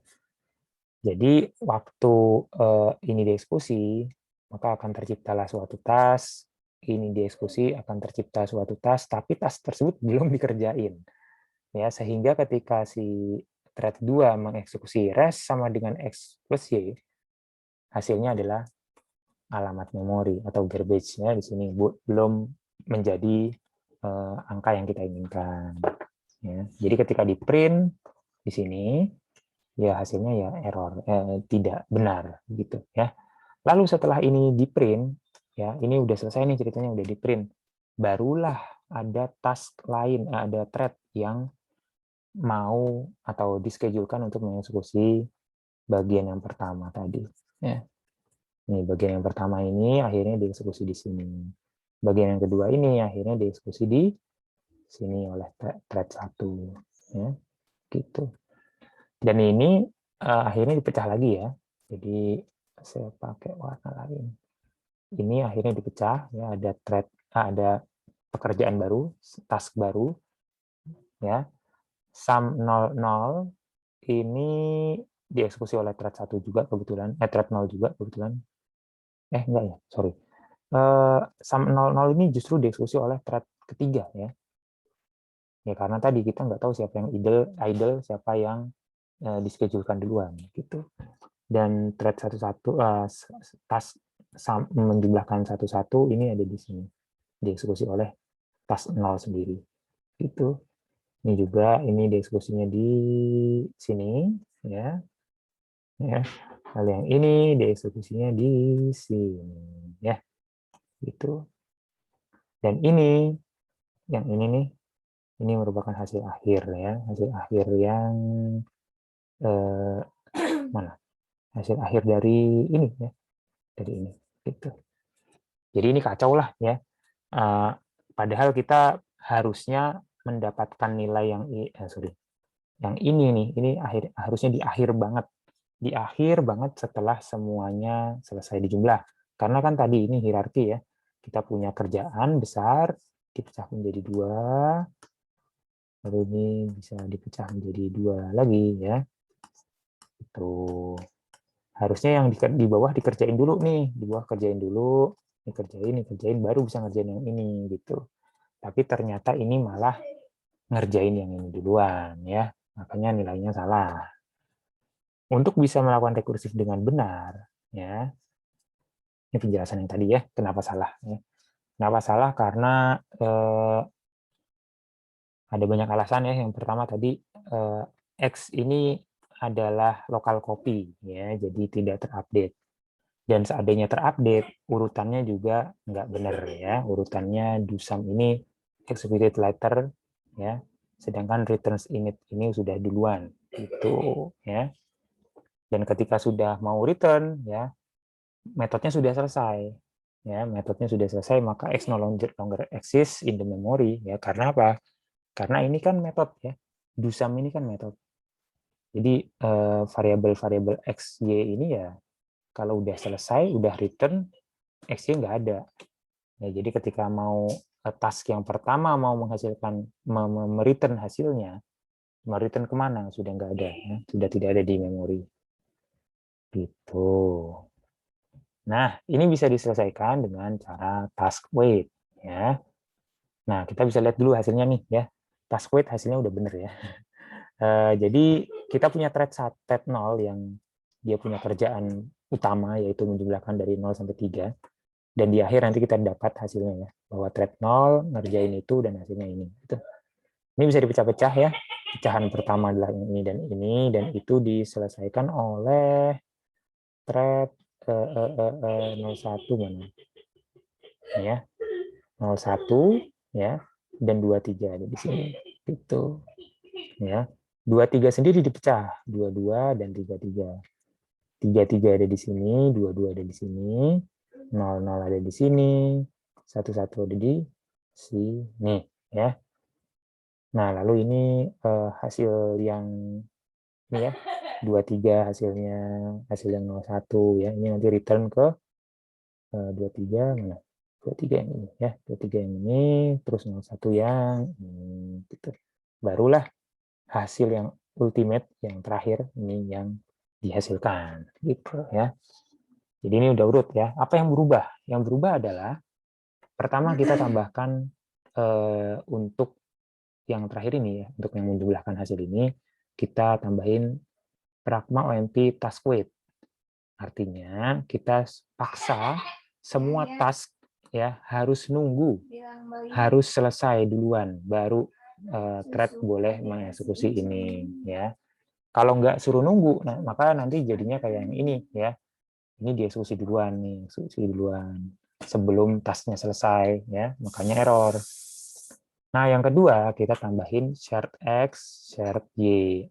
Agar apa? Agar yang di-update di dalam do sum yang ini dan yang ini itu adalah alamat memorinya X, data yang ada di alamat memorinya si X.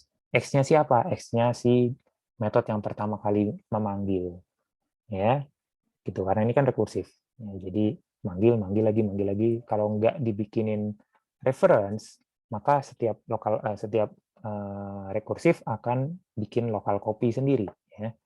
Akhirnya yang diupdate bukan yang utama, yang di-create oleh metode yang pertama banget, gitu. Ya. Lalu ada catatan, ya. Sebenarnya kita kan sudah punya barrier, ya. Barrier itu tadi dipakai untuk memaksa semuanya selesai, semua thread selesai. Gitu. Kalau yang ini task, ya. Apa bedanya? Bedanya adalah kalau barrier, misalnya bayangkan kita punya program yang sangat besar, gitu, dan kita ada 2 task, dan masing-masing task ini punya memanggil task lain, gitu, ya. Task yang lain, gitu. Dan mungkin ada task yang lain juga di sini, ya. Kalau kita pakainya barrier terus kita masukin di dalam task di sini, artinya task di sini tidak akan selesai sebelum semua thread yang ada di aplikasi ini selesai. Itu kalau barrier. Tapi kalau task wait, task ini tidak akan selesai sebelum semua task yang di-create oleh task ini selesai. Gitu ya. Jadi lebih masuk akal yang task wait kalau kita pakainya task. Ya. Kenapa? Ya, ini ada contoh nih. Kalau kita punya 4 thread dan cuman ada 2 task, ya.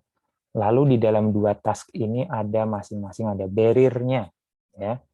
Maka setiap task akan ini ya. 2 thread yang mengeksekusi task tersebut, ya dia ujung-ujungnya bisa bertemu dengan barrier-nya, ya. Karena apa? Karena misalnya ini sebuah task, terus ini source code-nya, gitu ya. Terus ini barrier-nya ada di sini nih, di barrier. Nah, dia pada suatu saat akan sampai di barrier tersebut dan dia akan waiting di sini, ya. Demikian juga thread 2, ya. Jadi ada 2 thread, thread 1, thread 2, mereka akan waiting di sini. Tapi yang ditunggu apa, ya? Yang ditunggu karena ini barrier, yang ditunggu adalah agar semua thread sampai di barrier. Padahal thread 1 oke lah dia nyampe di barrier. Thread 2 juga oke dia nyampe di barrier. Karena apa? Karena dia sedang mengeksekusi task yang di dalamnya ada barrier-nya. Tapi thread 3 dan thread 4, dia nganggur. Dia nggak akan ketemu barrier. Jadi, apa yang terjadi? Thread 1 dan thread 2, selamanya dia akan menunggu di sini, di barrier di sini. Dia nunggu sampai thread 3 dan thread 4 ketemu barrier. Padahal thread 3 dan 4 ini nggak bakal ketemu barrier, lawang, karena dia nggak mengeksekusi apa-apa, nggak mengeksekusi task yang ada barrier-nya. Gitu. Jadi, the task will be stuck, ya. Ya, ini yang pertama. Yang kedua, ya, kalau jumlah task kita lebih besar daripada jumlah thread-nya, ya, kita nggak yakin nih. Kalau tadi kan contohnya jumlah task lebih kecil daripada jumlah thread, ya. Yang ini contohnya sekarang jumlah task kita sudah lebih besar daripada jumlah thread, ya. Tapi kita nggak tahu dong, ya, siapa yang akan mengeksekusi yang mana, kapan, dan lain sebagainya, ya. Makanya sinkronisasi, ya, antar task tersebut kalau dengan barrier ini jadinya akan menghasilkan unpredictable result, ya. Misalnya nih, maybe they are synchronized but some tasks are not executed yet, ya. Ada 4 task, hanya ada 2 thread, ya. 2 thread. Thread ini mengeksekusi ini, thread ini mengeksekusi ini. Di dalamnya ada barrier, di sini ada barrier, ada barrier, ada barrier. Oke, terus si kedua thread ini sudah ketemu barrier-nya. Mereka akan bilang, ya, oke, saya sudah synchronize. Yang ini juga oke, saya sudah synchronize. Padahal ada task yang masih belum dikerjakan, ya. Gitu. Jadi untuk sinkronisasi di dalam task tidak disarankan pakai barrier, ya, seperti yang ini.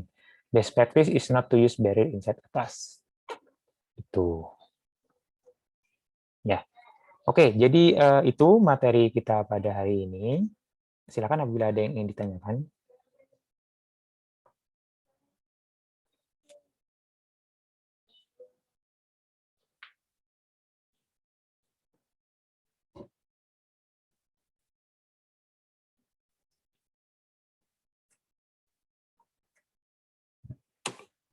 Pak mau bertanya, Ya, silakan. eh, dari tadi saya mikirin bedanya OMP single sama yang Master. critical, Pak. Oh, Nah, critical ya. bedanya itu seperti ini bukan, Pak? Kalau yang single itu dia hanya dikerjakan oleh satu thread dan hanya sekali. Kalau critical hanya dikerjakan oleh satu thread, tapi semua thread ngerjain gitu, Pak, sampai selesai gitu. Hmm, Kayak gitu kan? bukan. Ya, kurang tepat lah. Ini. Tadi Anda bilang kalau critical itu hanya dikerjakan oleh satu thread. Gitu ya? Satu thread tapi semuanya ngerjain, Pak, gitu. Satu thread tapi semua ngerjain tuh gimana? Semua kan beda thread. Iya, yang pas di sum plus local sum itu berarti kan si critical itu menyuruh semua thread buat nambahin lokal sum mereka gitu, Pak. Ya. Ya, sebentar. Kritikal itu, sorry, saya biar nggak banyak coret-coretnya, saya cari yang, nah ini nih, ya. Ini kritikal ya. Kalau kita pakai pragma OMP kritikal, perintah apapun misalnya gini ya, pragma OMP kritikal, terus ada kurung kurawal. Terus di sini ada banyak line of code ya. Kalau di contoh saya kan ini cuma satu line of code ya, yang tadi. Ini cuma satu line of code saja nih. Nah, satu ataupun banyak, kalau kita nyatakan sebagai kritikal, maka thread yang sedang ngerjain itu ya nggak boleh diselak itu bahasa tahu atau Indonesia sih, nah, di interrupt oleh thread yang lain ya, walaupun memang prosesor kita kan akan interleave ya, misalnya ada dua thread nih gitu, ternyata pragma OMP pragma OMP critical ini kan ceritanya panjang di dalamnya gitu. Jadi sebenarnya memungkinkan terjadinya konteks switch ya. Misalnya thread yang pertama baru dikerjain sampai sini, terus berhenti, terus si prosesor ngerjain untuk thread yang kedua ngerjain sampai sini gitu. Itu jadi kerjaannya dipotong-potong, kerjaannya dipecah-pecah. Kerjaan dipecah-pecah. Kalau contoh lebih detailnya adalah ini ya. Ini tadi kita cuma punya satu instruction, yaitu satu line of code, tapi begitu dijembrengin ternyata bisa ada up to 4 instruction ya, 4 micro instruction. Seperti yang sudah dicontohkan di race condition sebelumnya, kalau nggak dibilang OMP critical, bisa aja nih gimana ya? Si sum diambil ke sini, terus A1 AI diambil ke sini gitu ya. Terus abis itu baru untuk thread 1. Terus untuk thread 2 tiba-tiba sumnya belum ke-update ya, sumnya belum ke-update diambil ke sini ya.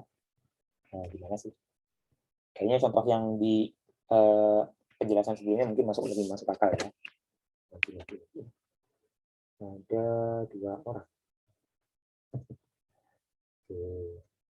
Dia mengambil satu value di sini ya. Misalnya value-nya awalnya adalah 1 ya. Terus orang ini ngambil jam 1 lah ya. Ngambil, terus jam 2 orang ini di dalam otak kepalanya dia menambahkan 1 tambah 1. Itu 1 ditambah 1 ya. Dia udah tahu sama dengan 2. Tapi nilai 2 ini masih ada di otaknya. Masih di otaknya saja ya. Terus seandainya ini terjadi dengan benar, maka nilai 2 ini buru-buru dibalikin ke sini ya, di jam 3 gitu. Maka ini terupdate menjadi 2 ya. Ketika orang berikutnya mau mengupdate nilai kotak ini, maka dia melakukannya di jam keempat ya. Maka yang diambil nilainya adalah nilai yang sudah terupdate, yaitu 2. Maka dia tinggal melakukan 2, misalnya dia lakukan increment ya, 2 tambah 1. Dia tahu hasilnya yaitu 3, dan dia akan balikin di jam ke-5 misalnya seperti itu. Nah, maka di sini terupdate dengan benar ya. Update dengan benar bahwa variabel yang nilainya 1 ketika diinkremen 2 kali, ya hasilnya adalah 3, gitu ya. Ya kan? Ini kalau terjadi dengan urut dan benar. Tapi kalau tidak dengan urut, ya, misalnya orang pertama ngambil value anak-anaknya baliknya, anak-anaknya harusnya ke sini ya. Ngambil value itu di jam 1. Oke. Lalu di kepalanya dia lakukan operasi perhitungan 1 tambah 1 sama dengan 2. Ketika dia sudah tahu jawabannya 2, dia mau nulis ke kotak ini, tapi dia keduluan oleh orang kedua. Orang kedua mengambil value-nya yaitu 1, diambil ke sini, diambilnya di detik, di jam ini tadi jam kedua ya. Ini jam ketiga, itu jam 3 dia ngambil, value-nya sama dengan 1, bukan 2 ya. Lalu dia tambahkan di kepala dia 1 tambah 1 sama dengan 2 gitu ya. Lalu pas dia mau nulis balik ya, ceritanya keduluan diselak lagi atau diinterrupt lagi oleh orang yang pertama. Orang yang pertama di jam 4 dia nulis box ini isinya diubah menjadi 2 instead of 1. Ya, sekarang isinya menjadi 2. Tapi terus di jam 5 ya, orang yang kanan ini nulis lagi isinya ya. Itu berapa? 2 ya. 2. Gitu. Jadi dengan adanya interrupt seperti tadi, maka 1 diinkremen 2 kali, itu hasilnya 2.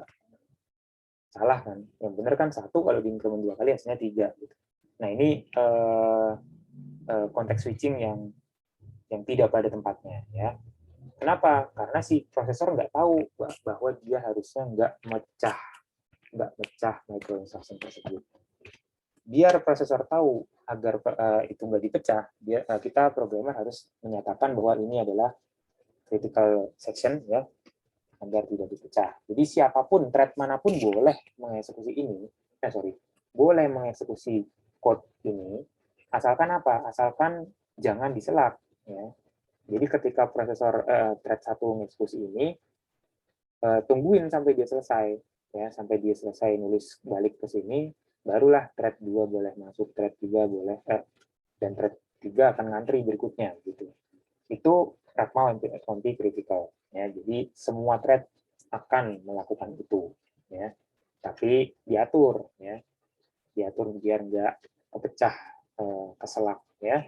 Tapi kalau pragma anti single itu adalah direktif yang menyatakan bahwa region tersebut hanya perlu dilakukan oleh salah satu thread saja.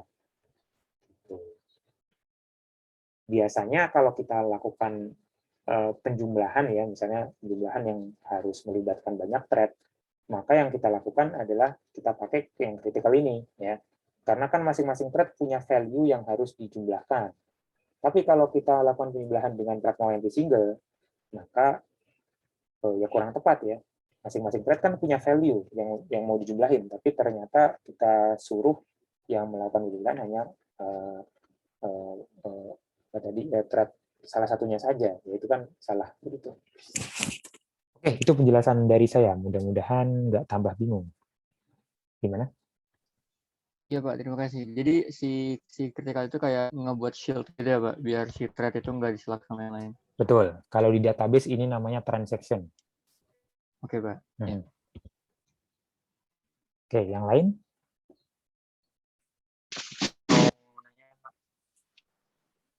Oh, sorry, nggak murni sama dengan transaction sih, karena transaction ada mekanisme fallback ya. nggak benar-benar sama. Oke, lupakan. Ya, silakan kalau ada yang lain. Ini, kalau di function main-nya nggak pakai parameter AC, ARGC sama ARGS, taruh ke output-nya nggak, Pak? Enggak kayaknya ya. Coba deh, kayaknya enggak. Itu tergantung compiler sih, enggak tergantung dengan OMP ya. Ini maksudnya kan? Iya, itu. Ya, jadi itu emang fungsinya buat apa, Pak? Ini fungsinya adalah apa namanya? Command line parameter ya. Bentar. Command line CMD. Saya share. Saya akan men-share layar hitam ya. Ya, ini command line ya. Jadi misalnya di folder Kelihatan nggak? Gimana gedeinnya?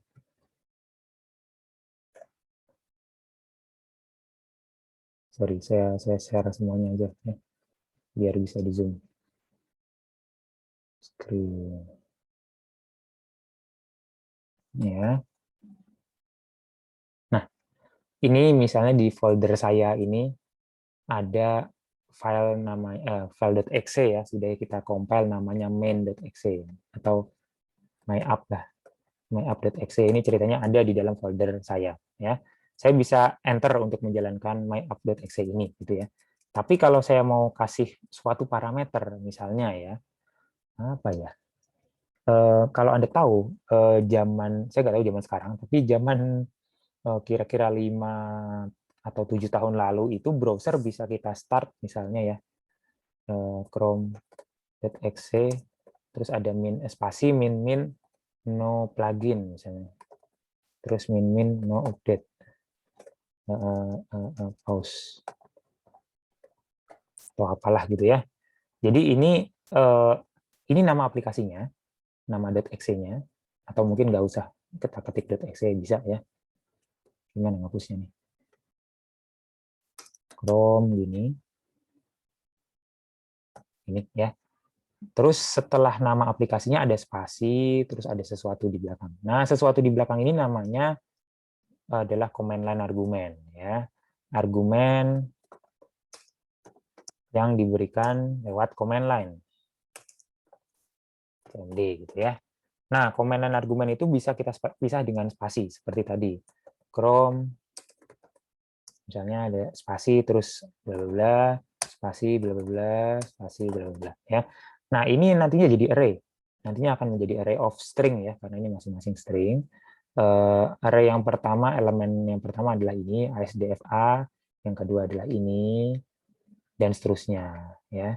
Dan ini unlimited ya, theoretically unlimited lah ya. Anda bisa kasih yang banyak tergantung apakah program kita itu support apa enggak ya. Misalnya di sini saya punya init integer ini jumlah variabelnya ya, dan yang ini adalah array atau char dari variabel tersebut ya. Misalnya tadi saya manggil main spasi 5 spasi A spasi 10 ya. Maka di sini jumlah variabelnya akan ada 3 ya. Size ini akan ada 3 size dari array-nya, dan array saya akan memuat 5, A, 10. Saya kurang pasti char soalnya. Char berarti ya semua sih.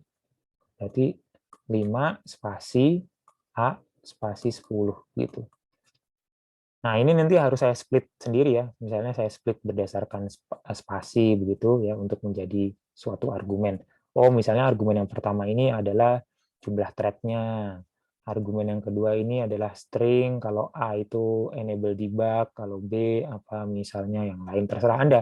Ya, jadi nanti harus Anda coding sendiri gitu. Anda bisa googling C command line argument gitu ya. Jadi nanti untuk menjawab penasaran Anda dengan kedua argumen itu ya. Apakah bisa dipahami? Ya, bisa Pak. Ya. Terima kasih. Iya, sama-sama.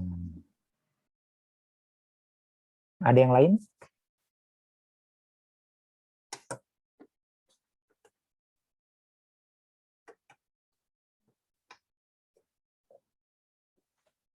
Oke, kalau tidak ada mungkin kita cukupkan ya untuk sesi hari ini. Ya, jadi materinya saya pikir memang ini yang terakhir ya. Saya belum cek DRF yang terbaru, dan praktiknya nanti disesuaikan dengan jadwal asisten ya. Saya cukupkan. Apabila ada kesalahan saya mohon maaf. Selamat siang. Assalamualaikum warahmatullahi wabarakatuh. Waalaikumsalam. Assalamualaikum warahmatullahi Terima wabarakatuh. kasih banyak, Pak. Terima kasih, Terima Pak. kasih banyak, Pak. Terima kasih, Pak.